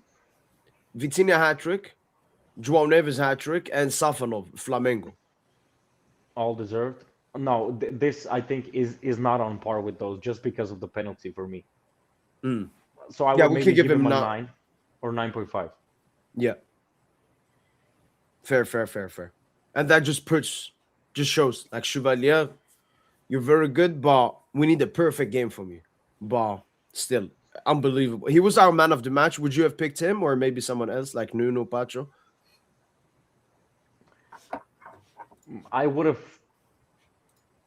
picked him. Yeah, he was the most consistently good. Like I saw from the highlights, he saved like a header in the first 10 minutes. Yeah. Yep. A header was like really close to going It in. was in the 6-yard box, bro. It was point blank. Yeah, so that's basically a goal. So yeah, just from that save, he would have gotten an 8 from me. But yeah, That save was Donnarumma-esque. yeah, from what I saw in Those the are the kind of highlights. saves that Donnarumma would be making, bro. The alien saves.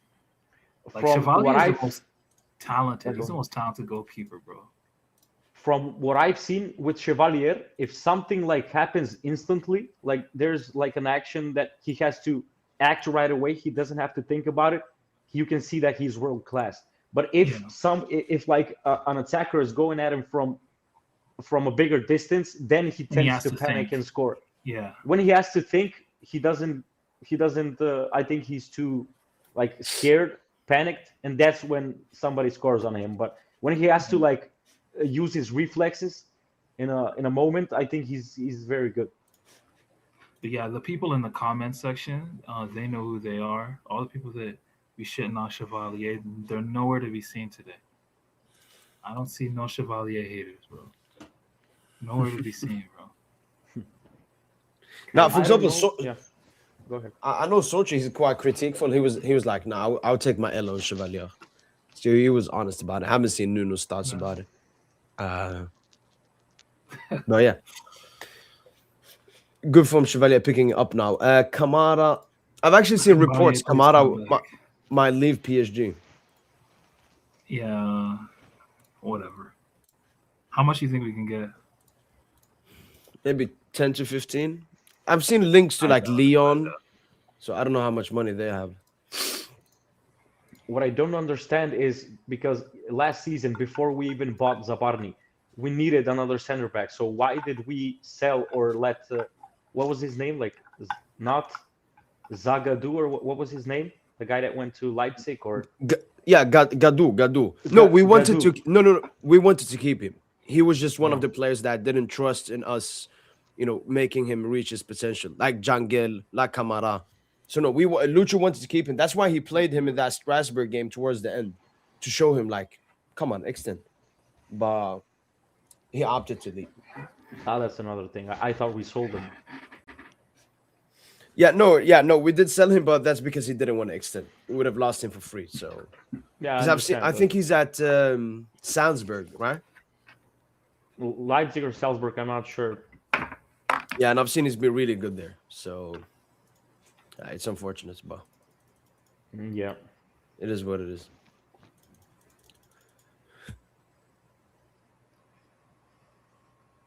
Yeah. Oh, is that Phil? Shit. I was actually about to head out, and then this nigga pulls. Yo, what's good, bro? Yo. What's up, Bill? Did you watch good, this? bro. Yeah, just you're here to strictly talk PSG. Tell me what you saw today. y'all were so lucky, bro. Oh my god, man. I thought Marseille had it, bro.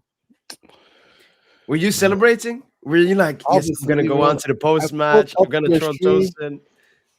I was watching your live stream. I was so gassed, trolling toasted, and then what were they doing, bro? Like they didn't even sit back, bro. Like what were they doing, man? And No, then, they were trying to kill us. Yeah, I don't know why they didn't sit back at those last minutes, bro. Because they would have actually won. Because we were doing bullshit at the end of that game. well, yeah, but I was telling Tosin this, and I think Dorlano was saying this too. Like, there's a big difference from last season compared to this season. I feel like many of your key players have not been performing as well as last season, like Kavara, Dewey. I'll say Vitina too. Even though he's What getting like stats, what I would I don't add know. to that, I didn't finish Mm, my sentence the last time I said it. Yes, they're not performing, but I think that maybe this is going to be funny, but I think that it's due because they've had no breaks. I think they're simply gassed yeah, because true. yeah, like 2 or 3 players not performing to that level, I can understand it dropping their level, but basically the whole team has lost a step or two. So I don't think Exactly. that you can explain that with anything else other than they're just gassed. Yeah, that's true. Like the only player that kept the same level, I would say, is Nuno Yeah. and Pacho too. Pacho was great today, but everyone else feels like their level dropped. Um, I can always mention like last season at this point I would say we are better than last season because we were stinking up so much in the Champions League. So there's still that hope that we can pick it up a notch in the later We're part of the low key. season. No, the truth is we're low key not even better than last season. I mean, Champions League wise, we're better Champions League wise, but domestically we've actually not been better. We've been worse. Yeah, but you can see it basically through the whole season, like from the first match against Atalanta, the second match against Leverkusen, and the matches from Ligue 1, which were in between those matches. You can see like the players basically not trying as hard as they are in the Champions League, and I I would do it like that as well. I think that's a good tactic because we have a how do I say it? We have an advantage playing in a weaker league, and it is a weaker league. Like let's be honest. And I think No. Don't do that. Don't do that. Don't do that. Don't do no, that. it is. Don't do that. it Why No, not? it's not a is, weaker it league. is, How is it bro. a Like weaker it league? is. How is it a weaker league? We're not even first in our league right now. Doesn't No, matter. no. Like, what are we If doing? our players played in League On with the same intensity that they do in Champions League, we would have been 10 points up. But I I think doubt even it. I Lucho, honestly doubt it. I I don't honestly think doubt so. it. Bro, we're not. It's not. It's is intensity. Intensity is not going to make you put up better offensive metrics. How You isn't know? it? It is. No. Defense basically creates offense. We created a lot of goals last season from taking the ball from the opponents in the midfield. We don't have that this season. Defense turns I into mean, attack. no. I hear you. I hear you. I don't know, man. I just think you're doing too much with the whole. We're playing in a weak league, and No, no, I I don't don't say. know. I'm not saying we play in a weak league. I say we play in a weaker league in regards to like Premier League. But this season, I would say La Liga is maybe on the same level as French league, without, of Yeah, course, French league Real is higher. Madrid. French league is a higher level this season. If we're just strictly talking about this season, the French league is actually a higher level than La Liga this year, Yeah, which is I would actually say that shocking as to well. say. Like from either than Barca and Real Madrid, basically. I don't think even that Atletico Bilbao currently is like they're not a better team than Lens. They're not a better team than Marseille. Yeah, They're like not a better team than no, Monaco. they're not. They're not. No, I can't believe though that we were second best to Marseille today. That's just Yeah, I was telling you, Tosin, like y'all are I've not that never seen nice, that in bro. my life. I've never seen that in my life. I've never seen that in my life. It's a long season. Like anything can happen. I'm just happy that we won the game. We were a little bit lucky, as to say, but luck follows the brave, and the most important thing is getting the trophy. Yeah, but I'm not feeling this Madrid, thing of scumbag. I know where you're coming from. I don't like it as that's well. not- I rather Yeah, that's we just cr- not. That's not. I rather that's we not us. yeah, but sometimes would you rather we lost this game? Of course not. No, I wouldn't. But yeah, man, we'll see what happens for the next game. When's our next game? I'm not even sure. I think on Monday against Paris FC. Yeah. Okay. Good. All right, man. I'm Well, actually same. about to check out. I see it. Just soon. I'll catch y'all later. See you soon, man. Take care. See you, man. And Phil, I watched the Barca game. No way. Oh yeah, it was yesterday. I thought it was today, sir. I was like, what? Yeah, It was I watched the yesterday, yeah. Barca game. Rooney, You my look Swedish good. baller. My Swedish baller, Yeah, man. it was good. It was good. No, I'm happy Madrid went through today.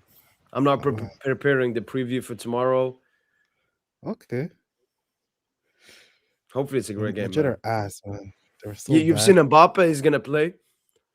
I know.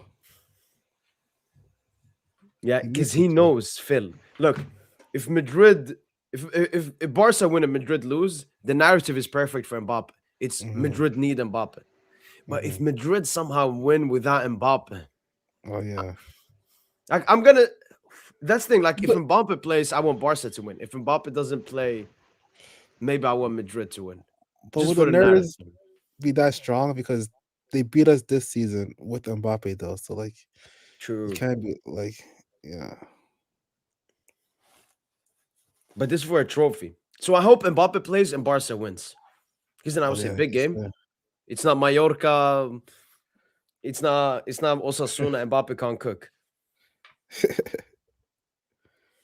That's only crazy. Mm. John Garcia, bro. He Rafinha. changed my life. Rafinha You know that is- Rafinha first goal? It reminded me of Kvara's goal versus Villa. Yeah, I saw that tweet you posted. That was like the video comparison. Yeah. Yeah, it's just the same. Jeez. Like, fakes going inside, goes outside, puts it top left. They're Yeah. the two best left wingers in the world. I put Rafinha first. I put Khvicha second. You think Kvara's still up there right now this season? Honestly, okay, the only one I can put above at least this season is Luis Diaz. Maybe you want to say Doku, but no. Fuck Premier League. Yeah, Fuck true. Satanic League.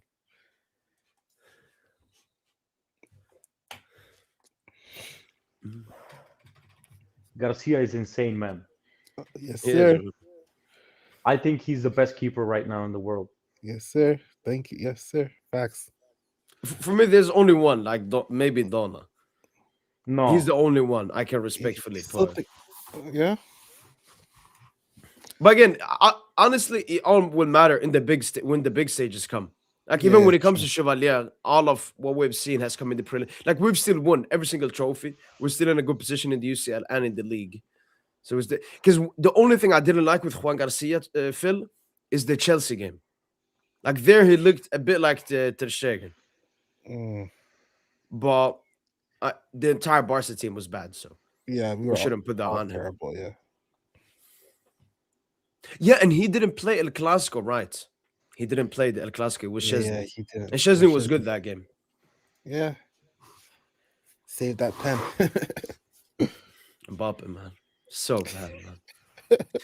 Disgusting. Oh, did you guys see what Diego Simeone said to Vinny? Yeah, I saw it. I didn't see it. What a hero. So he told Vinny something like, Vinny, Perez is going to sell you this summer or something. He's going to get rid of you. And then I think Vinny went to some random account on Insta and commented something like, Simeone has lost another knockout round or something. Yeah. And then he also said how like the fans are all whistling him and all Yeah. that stuff. You just get it under his skin. I've said it before on the podcast. I don't really hate any players or any teams, but Vinny, man, he just gets on my nerves years, Yeah, yeah, years back. yeah, yeah. No, Vinny. Yeah, Just a crybaby. exactly. No, it's It's like, understandable, man. it's like those players you only like him when he's on your team. You know. No, I don't like even players on my team. For example, Marquinhos, I would sell him for a bag of chips. But if we talk like about the attitude, like well, yeah, if we had Vinny, I don't know about Phil, it would just be very hard. It'd be like, fuck, Vinny, man, what the fuck? Why are you doing that, Vinny? It's Yeah, like a child nearly. Like, why are you yeah, doing that, Vinny? Why? I support my team, but when I see something that's not right, I call it out. And even I develop a hatred towards you, even if the player is ours. For example, if Vinny was doing the same shit he's doing at Real, if he was Yeah, playing at PSG, I wouldn't want to be associated with him. I was like that actually while Neymar was playing for us. I like the player, but every time he was never present for the most important matches, and that annoyed me. Like if he's injured, I understand it, but around his sister's birthday and all that shit, that annoyed me. And I'm like, yeah, he's a good player. I'm gonna say the truth. He's an insane player. I like watching him, but he just doesn't play enough. He mhm. doesn't care about the team enough. but you think his injuries were linked to him? What do you mean? For example, why I was never someone that like went against Neymar when he got injured is because I saw the injuries live. I saw Yeah, I Neymar did picking see up them. the ball and someone kicking him 3 times, and then Yeah, he gets an I injury. I did see that. I did see that. Yeah, he was So like, pretty much fouled all of the time. yeah. So don't you make like an excuse for him then?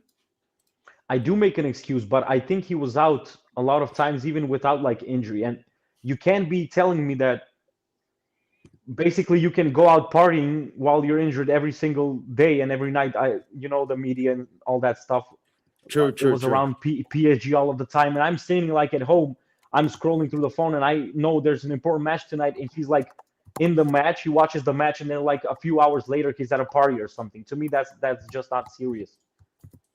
So what you mean maybe then is like what Neymar does, like it doesn't affect negatively that much. It just he should understand that you don't go to a club after I don't know you're injured after like the optics of it looks really bad. He basically gave ammunition to the media Yes, to talk shit about PSG to do 100%. Like he didn't understand that he's the face of PSG, and he has to respect his position because yes, all the bad stuff he does will go to, oh, look at PSG. You can just go there and do whatever you want. Nobody cares. Nobody will stop you. No, exactly. And you have to be considerate that you are seen as the leader of this team, and all of the younger players are looking up to you. You have to set an example, like that Spider-Man quote: "With great power comes great responsibility." And if you want to be regarded as a good, yeah, best player in the world, you have to do some things that the best players in the world need to do. And I don't think if he done that stuff, I'm sure he would be a legend. I mean, he still is a legend. That's just goes saying how much of a talented player he was, but it could have been so much easier for him to be Ballon d'Or winner and an insane player overall. And all of those injuries, he could have come back faster. I don't think he took it that much seriously to like come back as fast as he can. If you're getting me, I think he could have yeah, done yeah. stuff to recover quickly. But that's just my opinion. I could be wrong. That's my point of view. No, Of no, you're 100% fair. Even Neymar, when he looks back at like from when he left Barca and his like first years at PSG, he knows that he wasn't mature enough, and if he could go back in time and change it, he definitely would do. Yep.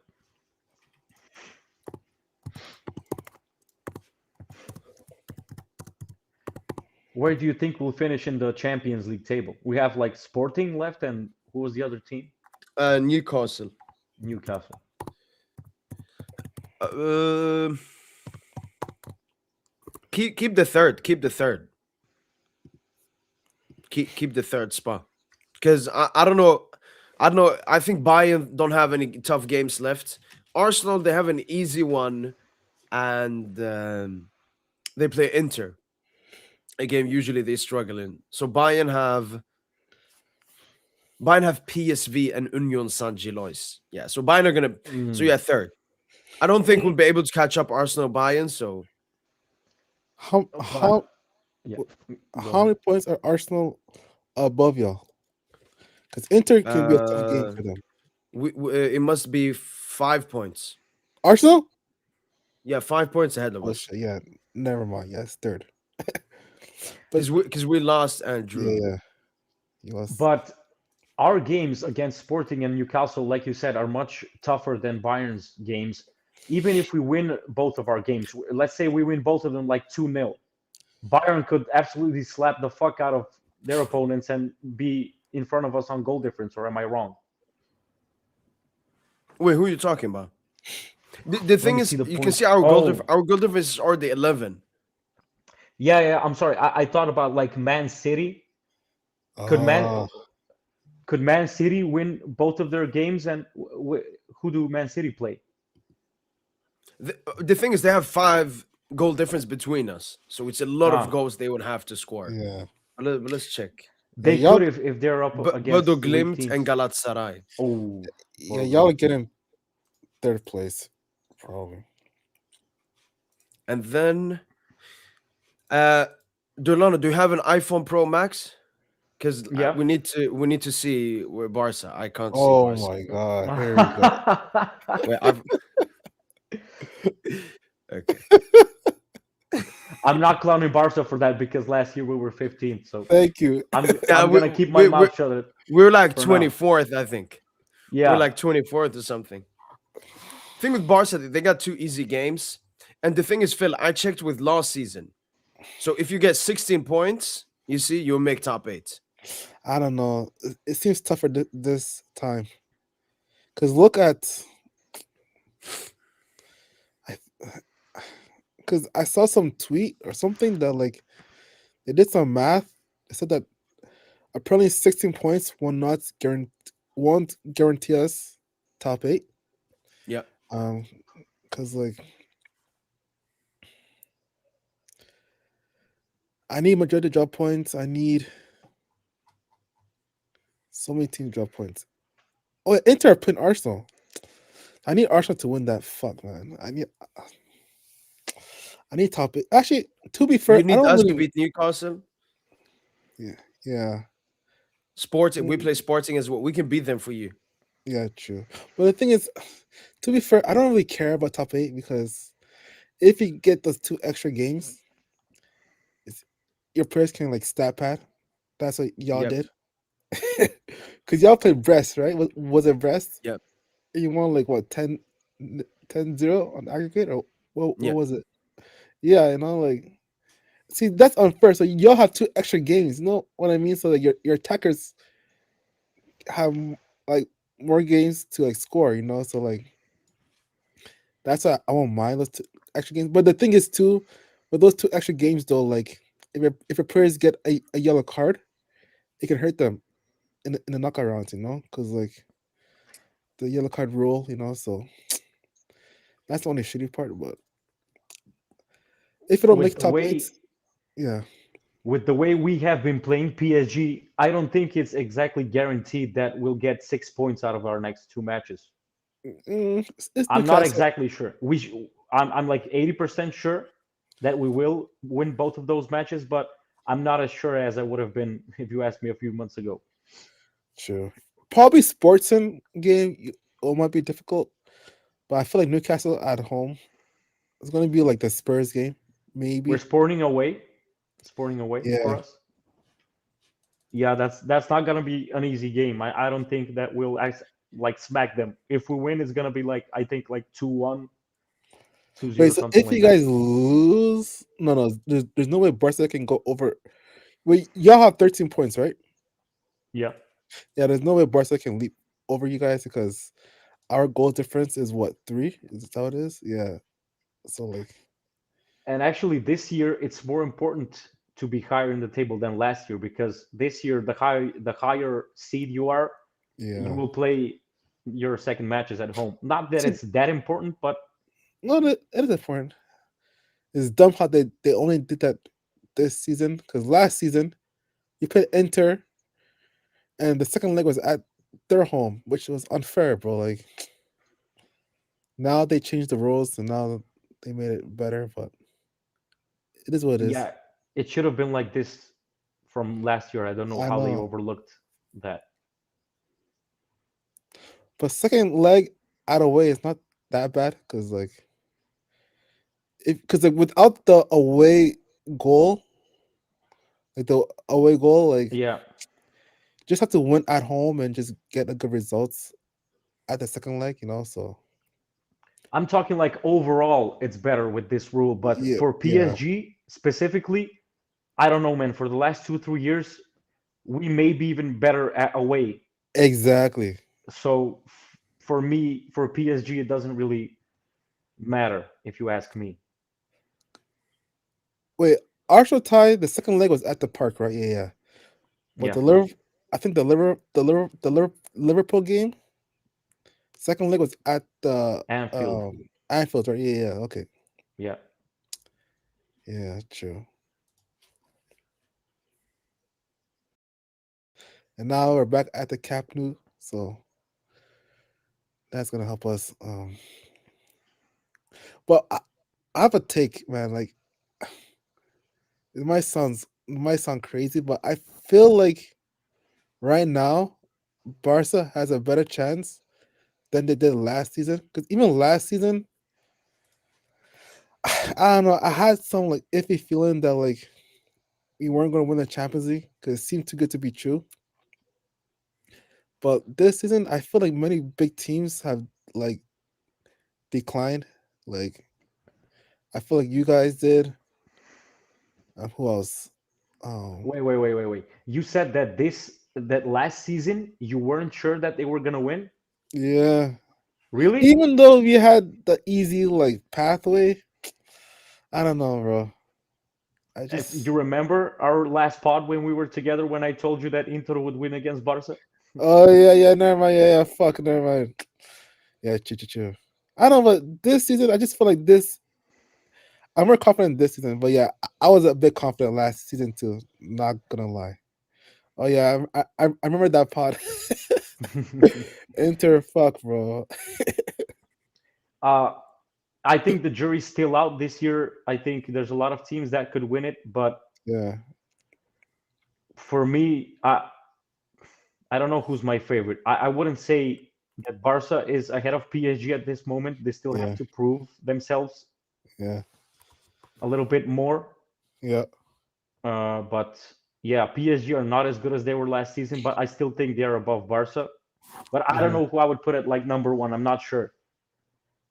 'Cause, Arsenal, but nah, bro. There's something wrong about Arsenal, bro. Like, I even watched them today, bro.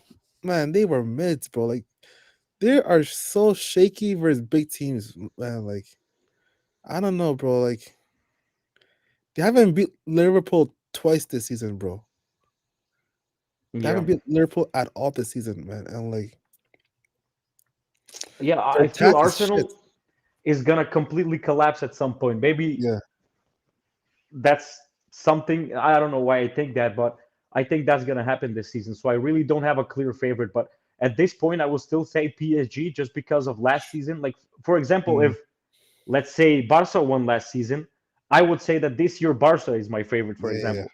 But yeah, just because of that recency bias, maybe. But I would say PSG maybe first. I think Bayern could make a run for it. yeah. True Bayern. Then maybe Arsenal, maybe then fourth Barcelona, and then from Mm, fifth onwards, I would say it's wide open. City yeah. maybe, No, but no. City or ass. For me, City or ass. there's not really a team which is way ahead better than any other Exactly. this year so far. I can't believe that Arsenal are leading in the Premier League and in the Champions League, man. They're so overrated, bro. Like their attack is so bad, bro. But their defense is great though. I ain't gonna lie. They have great defenders, like their center backs, but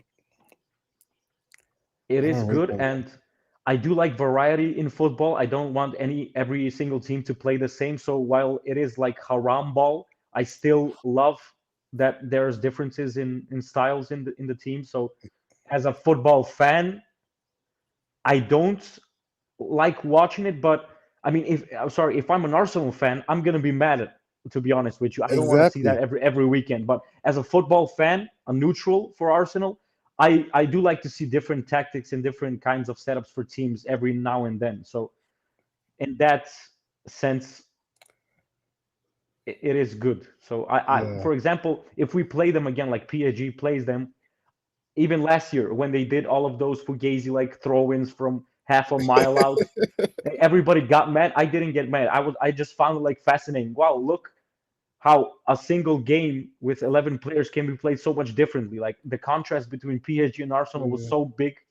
It was fun to watch for me as a football fan, like the Mhm. clashing of two different tactical uh what do I Yeah. say?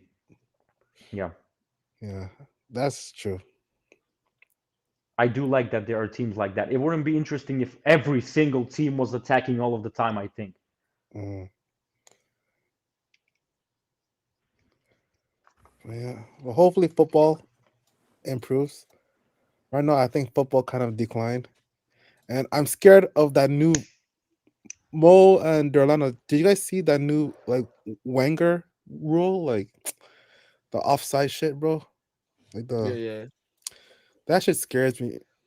Hopefully, they don't implement that because if that becomes official, then every team will sit back.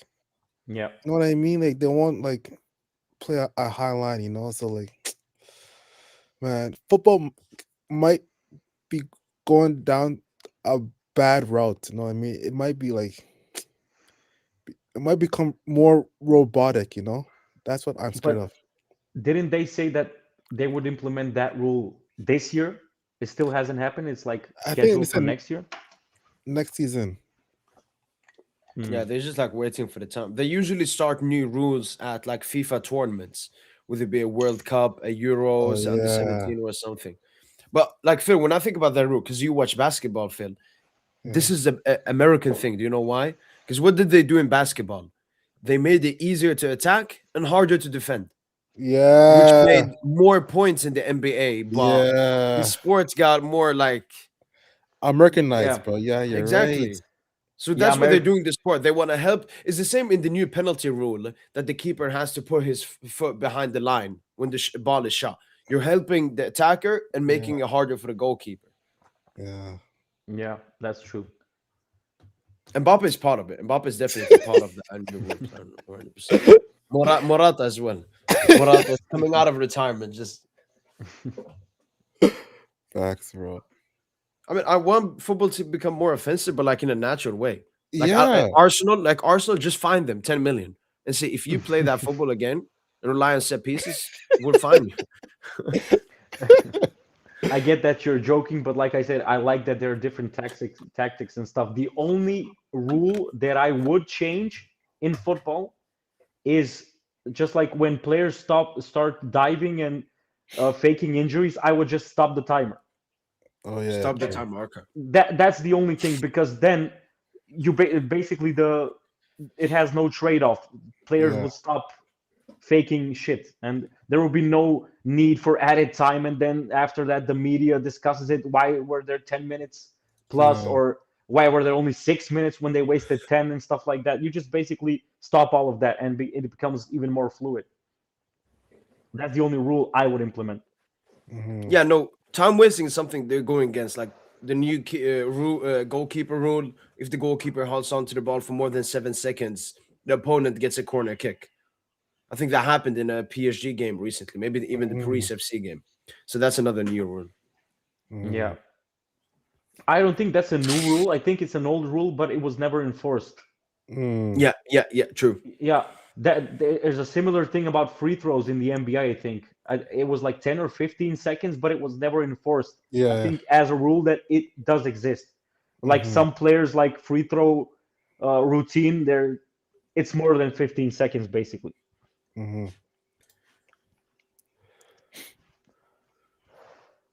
But yeah, for me, that's the only thing that would make it better.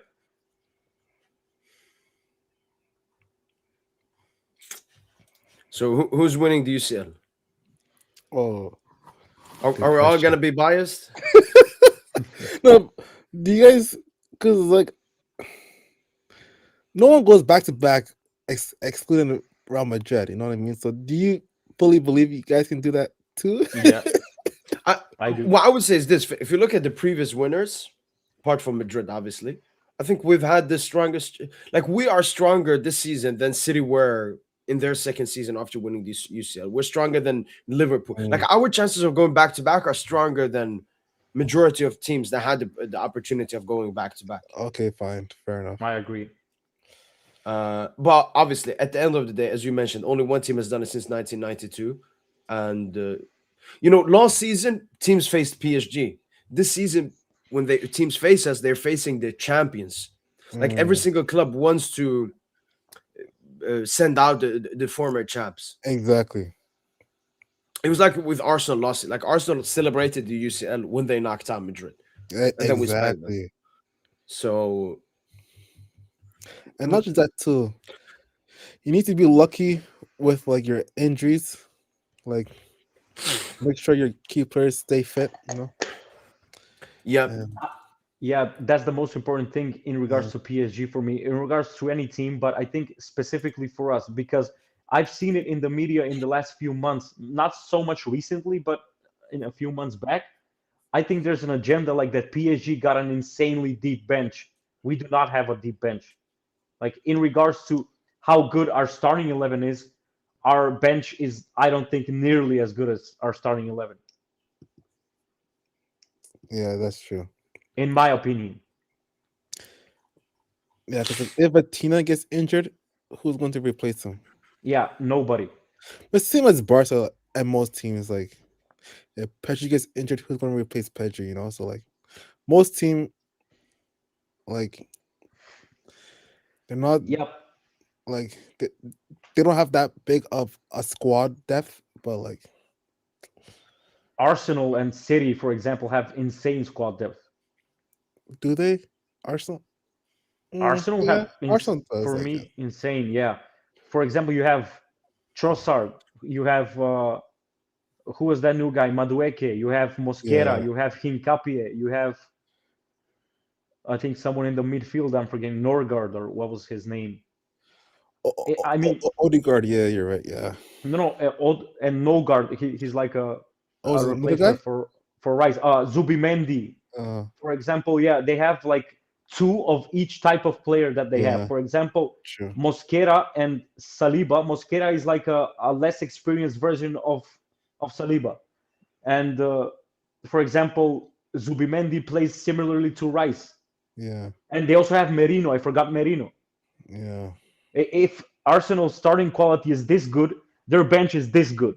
But Yeah, PSG's true. starting quality is this good, PSG's bench quality is this good. Like Yeah. there's a huge drop off.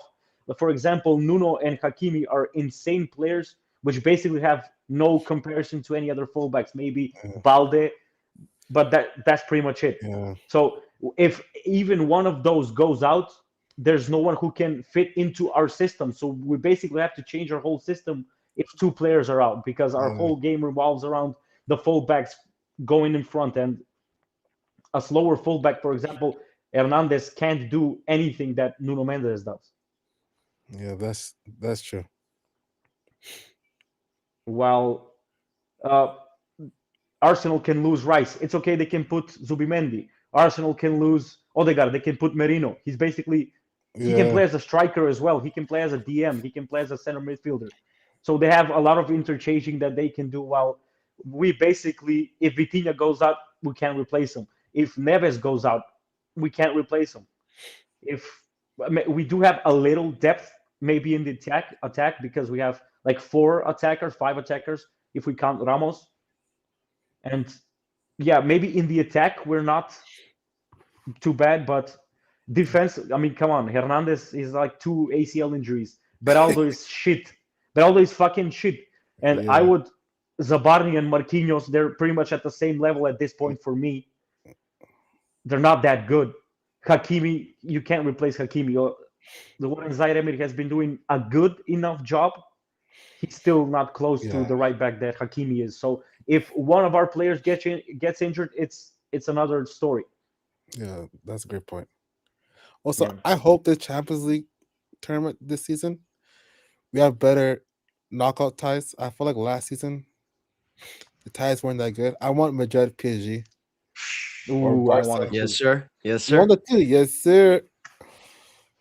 But I know we played a lot, but I still want Barca PSG too. Yeah.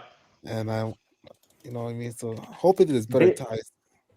This is gonna be controversial, but I want Barca in like the the the semifinal because I want to watch two games of that game.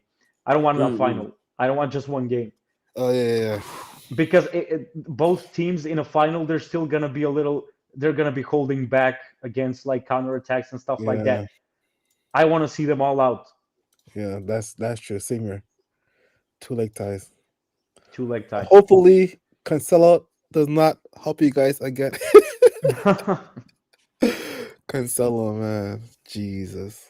That second leg fucking clown, No, bro. look, Kubarsi can help us this time, maybe. Yeah, How? Kuwait. Oh, I still remember that penalty. I was so heated, bro. The tackle on Dembele was fucking clown, bro. Yo, just asking. Trent is still injured, right? And Carvajal. I think he just came Yeah, back. but like they're coming back type of thing. But they didn't make it to the Spanish Super. No, okay, Spanish no. Carvajal came squad. on. He came on. No, okay, no, he was in the squad. He was in the squad for the Atletico game. How about Trent? Was he in the squad? No. Yeah. See, Trent's not in the squad. Yeah, but I doubt Carvajal would play on Sunday, bro. Like he's Yeah, not starting, yeah. yeah. Phil, I want to ask you something. Is there? Now that they've got Cancelo, will Flick finally try to play Kunde as a center back? Probably he would try that more often because we're kind of thin on CBs. Yeah, so I think he'll play that, but I still don't know if he'll do that in a big game. He'll probably I still mean, play Kunde as a right back. to me, it's insane that he hasn't. I think he hasn't played him like maybe he's played him once at center back because Kunde, before he came to Barcelona and Sevilla, he was basically one of the best center backs in Spain. To be fair, at Sevilla too, he wasn't playing as a fullback, but he was playing like three at the back. So like he was playing Like like a wide a half. YCB. So like that is still different than like a CB in a back four, you know. So Yeah, I understand, but in a situation like where you lost Martinez, Inigo Martinez, and to yeah, me it's insane that he hasn't played him no, as a because center back. Hasn't even tried. he couldn't because we have no right backs. That was why. Actually, he could play Eric Garcia, I Yeah, guess, but he prefers Eric Garcia as a CB than Kunde. So yeah. yeah, But Barca maybe could have a chance to reach the final this year if Flick stops that bullshit with the high line in the like 90th minute. yeah, true. Like the highline works. Like it helps us a lot, but like late in the game, Bro, that you need shit to I sit think back. works. That works in La Liga. That works against La Liga teams, but I don't think you should play that way all game against good Yeah, teams like PSG, like Real yeah, Madrid, like the world class teams. I don't think you should yeah. play that all the time, especially in the Exactly. Like 90th minute. yeah, late in the game, you should like sit back more because like, even against PSG, that Ramos winner, Yeah, like like I don't know why we're playing that high, but to be fair, right now, like currently, he kind of adjusted. So like now we kind of sit back a bit deeper, like late in games, and like even during games too, like our our defensive line is not as high as before. mm, It's a bit lower. So like that's yeah, good. yeah. If He, he he kind of learned his lesson. Um about time. yeah, it's about time because like he was able to get away with that at Bayern because like German players, they're more athletic compared to Spanish players. Like Yeah. you had like what's it like that fullback Alfonso Davies. Davis. You had like Goretzka. Like The those are the animals. You know what I mean? the Nuno before Nuno. Yeah. Oh yeah, yeah. Facts, bro. Like Davis, bro. He was insane, bro. Yeah. So like you can't really do that. So like, but it still works. I still like the high line because what it does, it pins teams down. It pins teams back in their half. And like, but the thing is, if that rule changes, the offside rule changes, Flick is You're screwed then cooked, because yeah. like he can't really play the high line anymore because like attackers would get the advantage. So Yeah, but that also works in your favor because Barca attacks a lot, and yeah, Yamal and Rafinha true. can also get a few more goals. Yeah, that's true. We'll see, but I don't want it. I don't want that rule to be implemented. But what can we do? Exactly. Yeah. But I'm probably gonna head out now. I'm gonna go eat, and yeah, Okay then. I'll see you guys next time. Take See care, you, Phil, bro. man. Yes, for sure. Take Take care. care, Take guys. care, man. Take care. Goodbye. Take care. So Delano, you got any finishing points? Finishing points. Well, Like, I yeah, look forward to the next games because, like I said before, I still don't have a clear favorite for the Champions League, and it's a little bit more open, I think, this year. At this point of the year, we thought like Liverpool, we're gonna sweep everyone.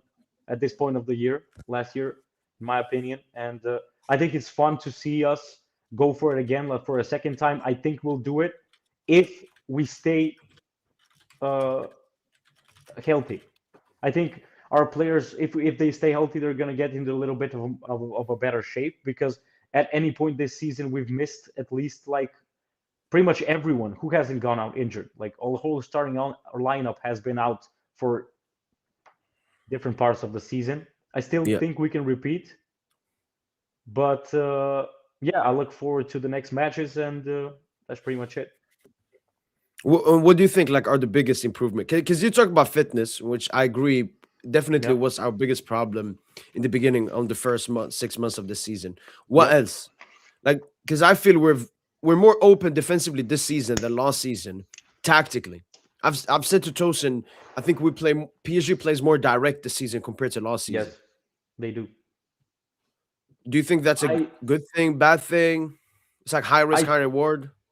I think it's better to play this way because last year at this point, like we were passing the ball a lot, like laterally. If you remember, we couldn't score against Girona, against all those other teams. We used to get stuck. I think this is a Yeah, better way of playing, and our players still need to adapt to this a little bit different way of playing. And I think we do have the firepower to score more goals, but I think it's going to come a little bit later on, like March, and that's the perfect time to peak, as that's the time where the most crucial matches will come. I do believe in the team. The only thing, like I said, is if they keep playing like together, all of the starting lineup, game after game, they're gonna get they're gonna get it. They're gonna start performing. I 100%. like the way we're playing right now, as opposed to this point last year. Yeah. Oh, yeah, yeah. Yeah. So if you compare this Trophée du Champion to the last Trophée du Champion, this game was more Mm, open than the last one. was more open. But That was also even a 1-0. yeah, that was a 1-0 last minute goal by Dembele. Yeah. Marseille were good today, but I still think that we were worse than they were good. If you understand what I'm Yeah, saying, it's because of our energy levels and not going after that second ball. I think that will be fixed once like the round of 16 starts. I think our players will lock in, as to say. yeah, I think that won't be a problem, and I don't see us like going out like any earlier than maybe the semifinals if we get to that point. But I still think we have the best chance to win. It's like 60% or 70% as of now. But we're Yeah, not getting anyone in January, are we? look, all the reports are dead. But it was the same thing last year. Last year, I was pushing for Rashford loan in January because I saw no reports. I was like, let's go for Rashford on loan. We'll lose nothing on him. Maybe he does something good for us. Maybe not. It's better to have him than not to have him. And then we got Khvicha out of nowhere. The big transfer that we've been saying maybe happens is Alvarez. Alvarez Dorlano, in his last 14 games, for Atletico Madrid has 1 assist. Like, he's No been goals? so bad. And someone said that even on Twitter, Atletico Madrid fans are saying, like, take him off. Like, sell him or something. Because he's not just in bad form. It's that he doesn't care anymore. I think he's done with Atletico Madrid. And But PSG have always wanted Alvarez. The only thing is Atletico Madrid's asking price. But now it'll probably go down because of his form. if we were able to give like 95 for Colo, I would make the same offer, to be honest with you. I would make the 100%. same offer. And you know what I would maybe think of doing? Maybe this doesn't happen as often right now, but I would maybe do a swap deal for Ramos. Maybe they would want Ramos. Maybe if they accept him for like a 60 million, for example, and Ramos plus 30 million, that would be great, because I think Ramos could be a good player in Atletico. That would be 100%. But I do think they would probably just want money because they Yeah. bought Alvarez for either 90 or 95 million from City. And that's been the issue. That's why Atletico have been asking for so much, is because of how much they bought him for. So Yeah. the reports before Alvarez was in the shit form, they were asking for 150. Then it went down to 125. Now maybe we're sitting at 100M. And I think that's something PSG could think about. So that could potentially happen. And then obviously in the summer we wanted a left-footed right winger. Yeah. Either Franco Aglios didn't happen. And I think that's a profile that Lucho still feels like he would want to have in his team. There's a Greek player where after Karetsis plays in Genk, and Diamonde from Leipzig, Yeah, I know him. where you were also looking into him. So at the moment, if I had to give an answer, most likely we're not signing anyone, especially because we're bringing up players from the academy a lot to Yeah. compensate for the lack of signings. So at the moment, it looks like that, but we could get a surprise. Who knows? I hope we go for a left back, to be honest with you. I would push Beraldo out of the team, possibly sell him or loan him, then play like Hernandez as a left center back and get another more similar player to Mendes, because if we lose Mendes, we lose a lot of our attacking power on that side, and Hernandez basically can't do anything that Mendes does. So I would sell Beraldo, put as a left center back Hernandez, and get another guy to replace like Mendes. No, That's that what I would would work really well. That would work really well. I like Lucas. I think he's upping his level ever since he got his ACL. I'm happy to have him Yeah. in the squad. And I agree with that. We just need, the best thing would be someone that can play both sides, that just has a similar profile to Hakimi and Nuno, in the sense Yeah. of very quick, both defensively, offensively, just a complete, well-built around player, good recoveries, good everything. There's It's just a so guy hard to, you know someone? Yeah, I think his name is Jan Medina. Medina is his name. He's from Genk or Ghent. I'm not sure. I think he's playing in the Belgian league. Medina is his last name. He must be South American, I'm guessing. He's Ecuadorian. And from Yeah, what I've seen from him, Yaimar Medina. yeah, I think it's that guy. He's Ecuadorian. Yaimar, yeah. He's a similar. He's very raw, but he reminds me of Nuno when he came first in PSG. He has that raw pace and could develop into a similar player. But what I think with him would be the problem is he's relatively young. I don't know if he would want to be a backup, but what gives me hope is because he's at a smaller club and this is going to be like put him in the limelight, I think he would give it a chance. Yep. And Ecuadorian agent And Pacho can help us a little bit. Yeah. Yeah, you can see some of his highlights. He's, well, what the fuck was that? He's Well, what they rapid. showed, yeah. This is a very bad comp. Yeah. You can check him out maybe some other time if you don't want to see them now, but I think he's potentially a player that we could get. Yeah.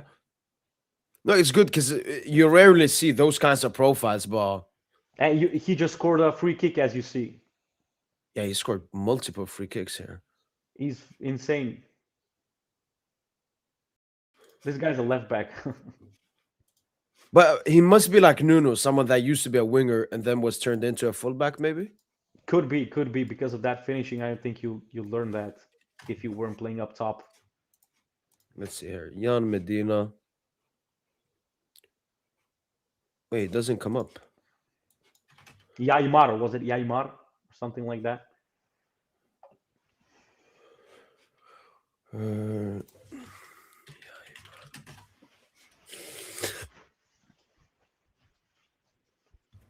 He's still relatively unknown, but we Yeah, look at I that. think Left we back, could- left midfield, left winger. yeah, he's insane.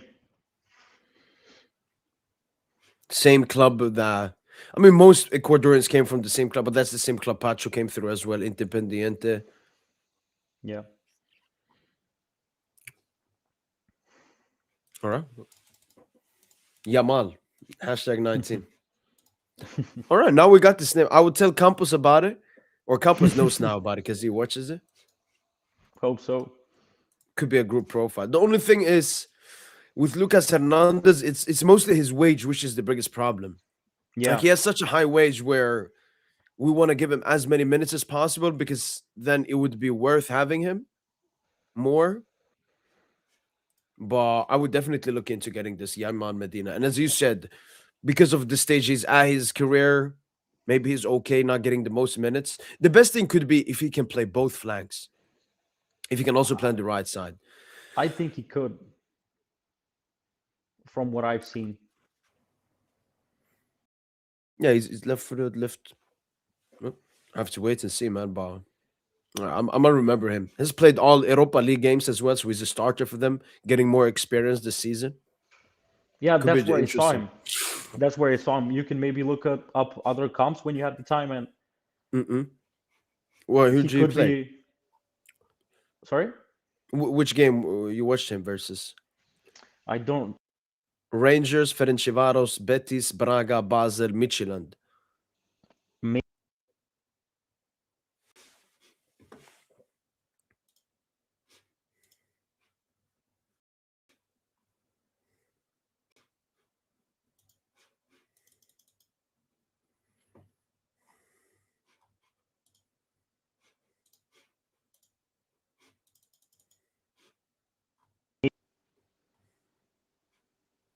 Can you hear me?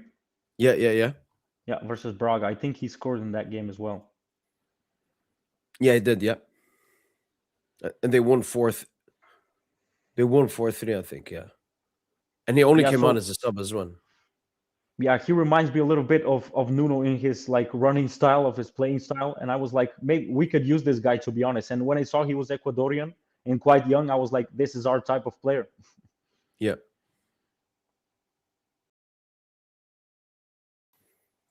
No, I know that Ecuador have like a golden generation, so we should get as many of them as possible. Yeah, there was also another guy who was like a right back or something. He was Ecuadorian. He was quite young as well. He was also in Belgium. I don't remember his name, though. Let me.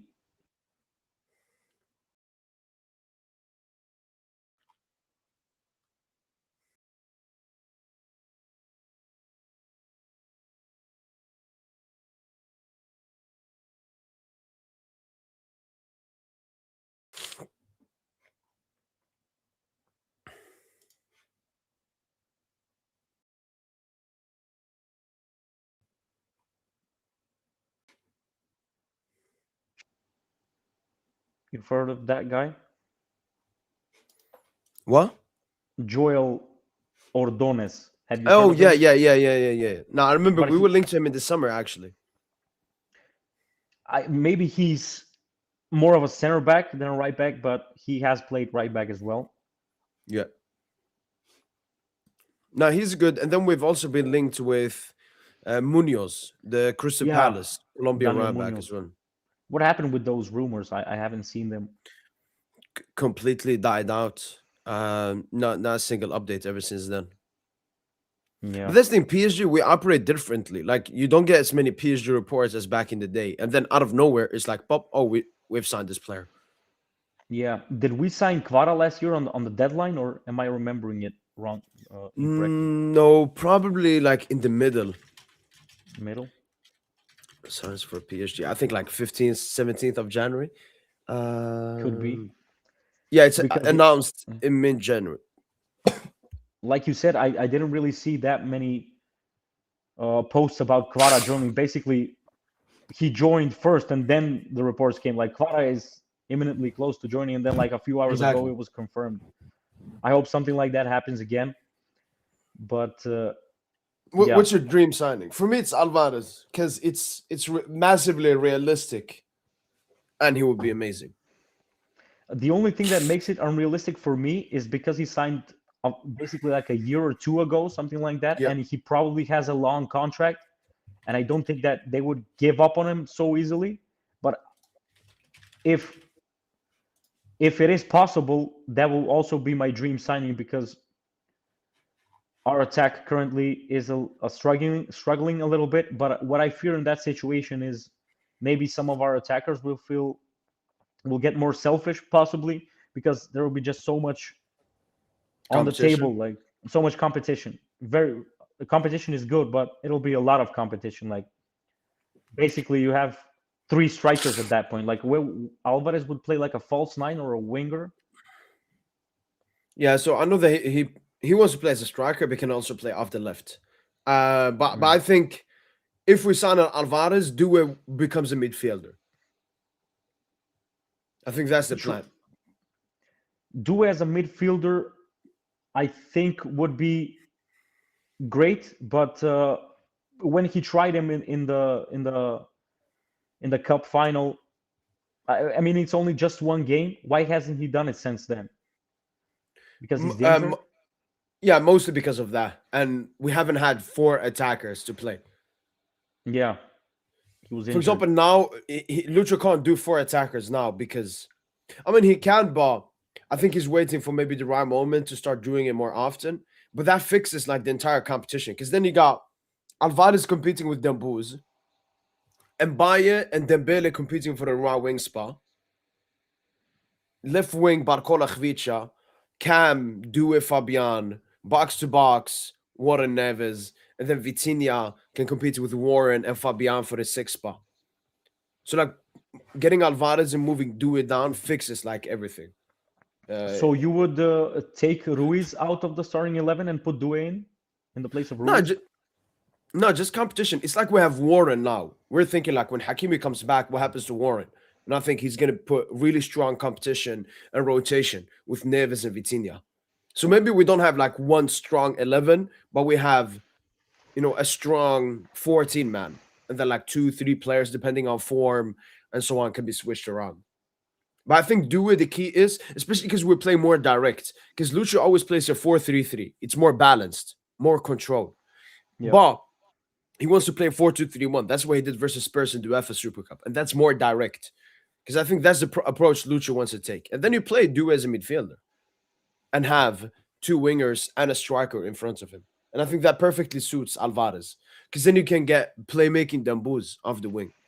And Alvarez can focus on the goals. And he can play make as well. Do you think Due would have a problem like not being an attacker?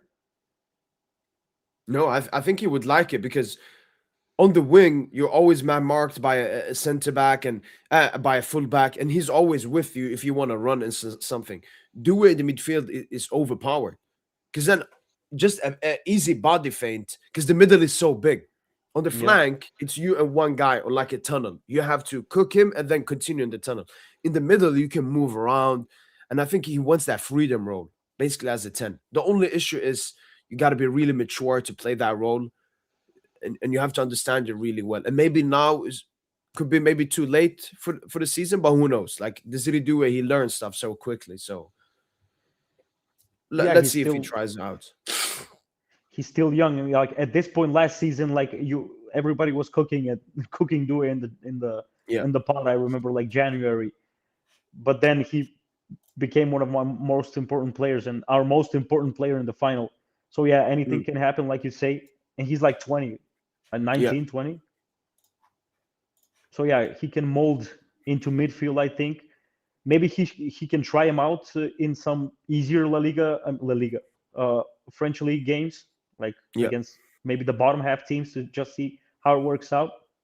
If that were possible, if Doué was content in playing in midfield, if he would like that, that would be great. That would be a great lineup, actually. Yeah, you're correct.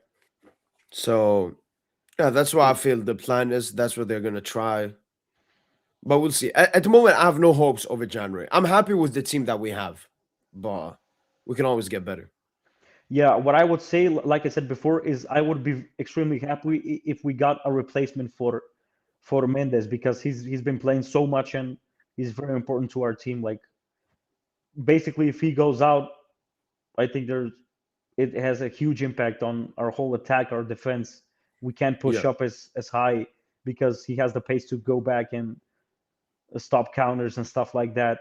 Hernandez doesn't have that.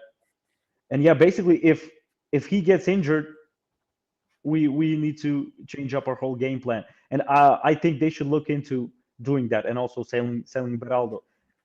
He hasn't improved even a little bit since he came in, I think. No, he has definitely. No, he started off.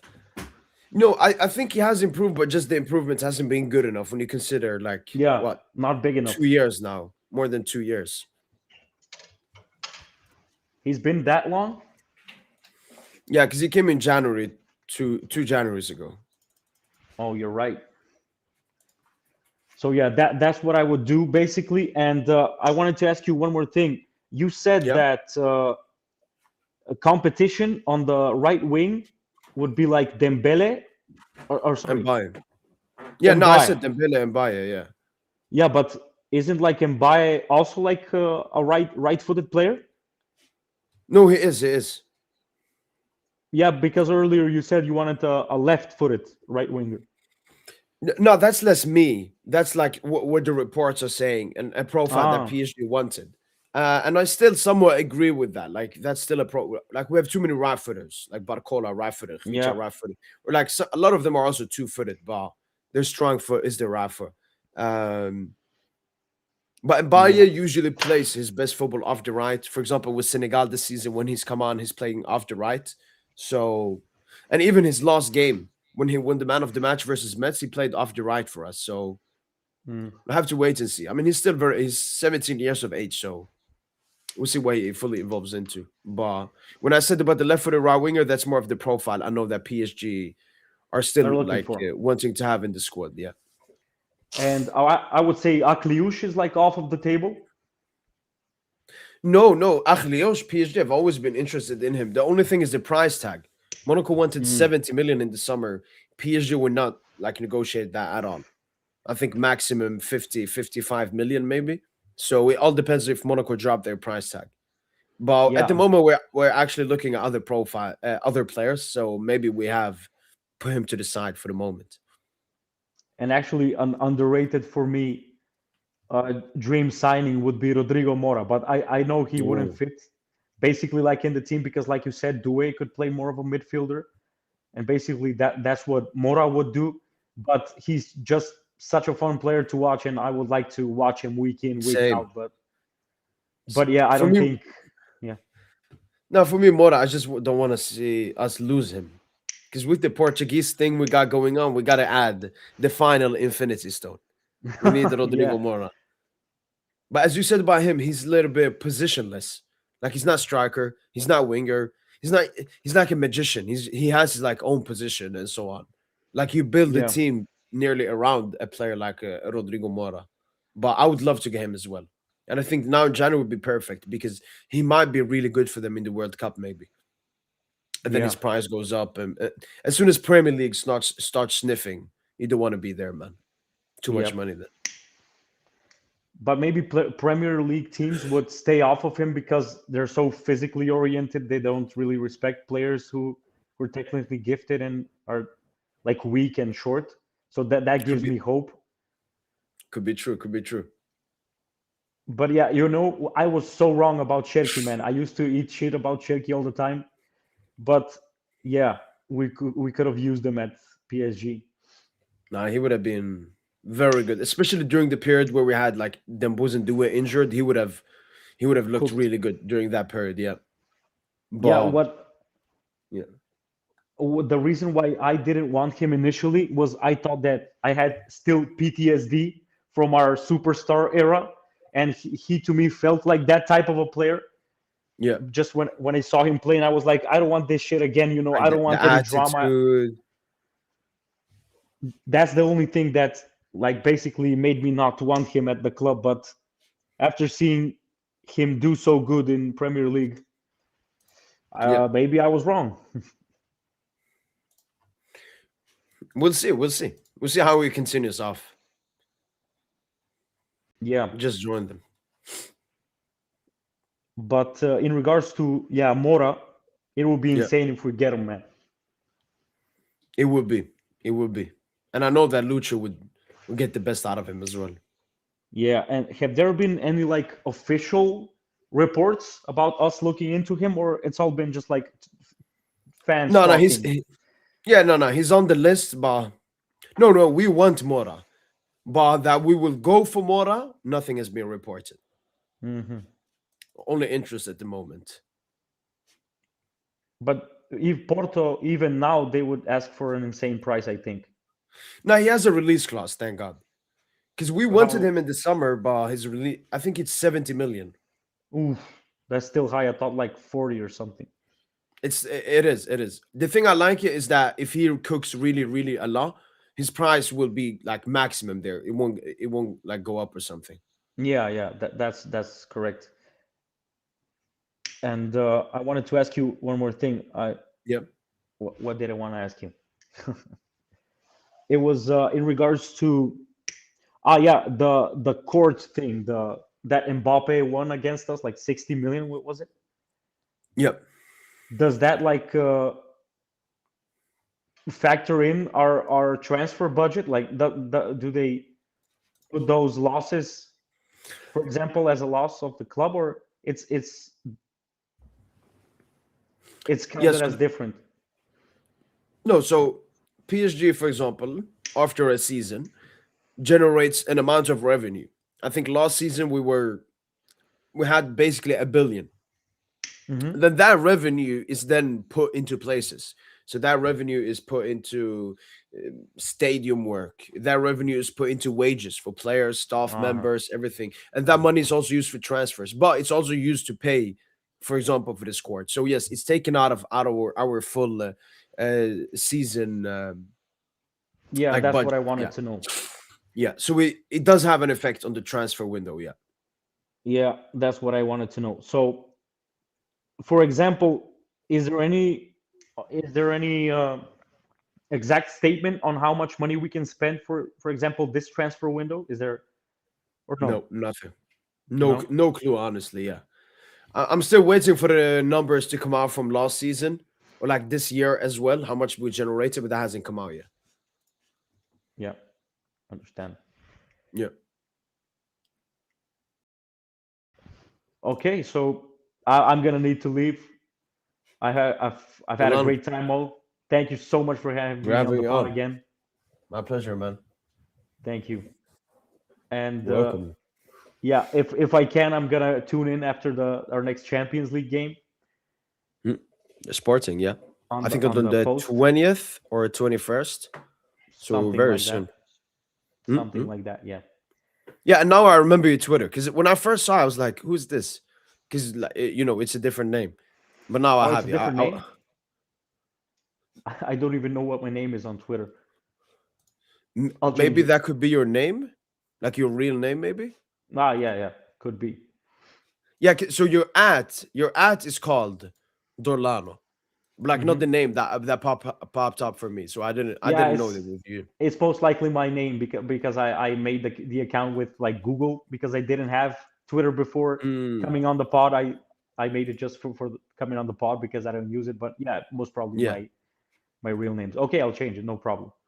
So you know better. Oh no! Now I know. I followed the account. Okay. Now I know. Yeah. No problem. Okay, Mo. So have a great night, and You too, man. for me, it's night here, and I want to say goodbye to the chat, and yeah, thank you for having me on. Pleasure as usual, man. Dorlano, you take care. Sleep well, and talk to you soon, man. You too, Mo. Allez, Paris. Allez, Paris. Take care, bro. Bye. Bye. So, people, that's been it from boy PSGINT. Hopefully, guys enjoyed the live watch along of PSG versus Marseille. Hopefully, guys have enjoyed this post-match podcast. Yeah, as usual, shout out to the 31 people watching at the moment. And no review. I haven't seen Turkish brother. If you have it on Twitter, if you could send it to me. But yeah, PSG are back. Second game of 2026. First trophy already of 2026. Yeah, steadily we're gonna start the games, and soon we're gonna be playing 2 games every week, and it's gonna be constant PSG Paris Saint-Germain games all the time. So buckle up because the second part of the season has started. Ciao. But yeah, that's been from boy PSGINT. Hopefully, guys have enjoyed this live watch along and this post-match podcast.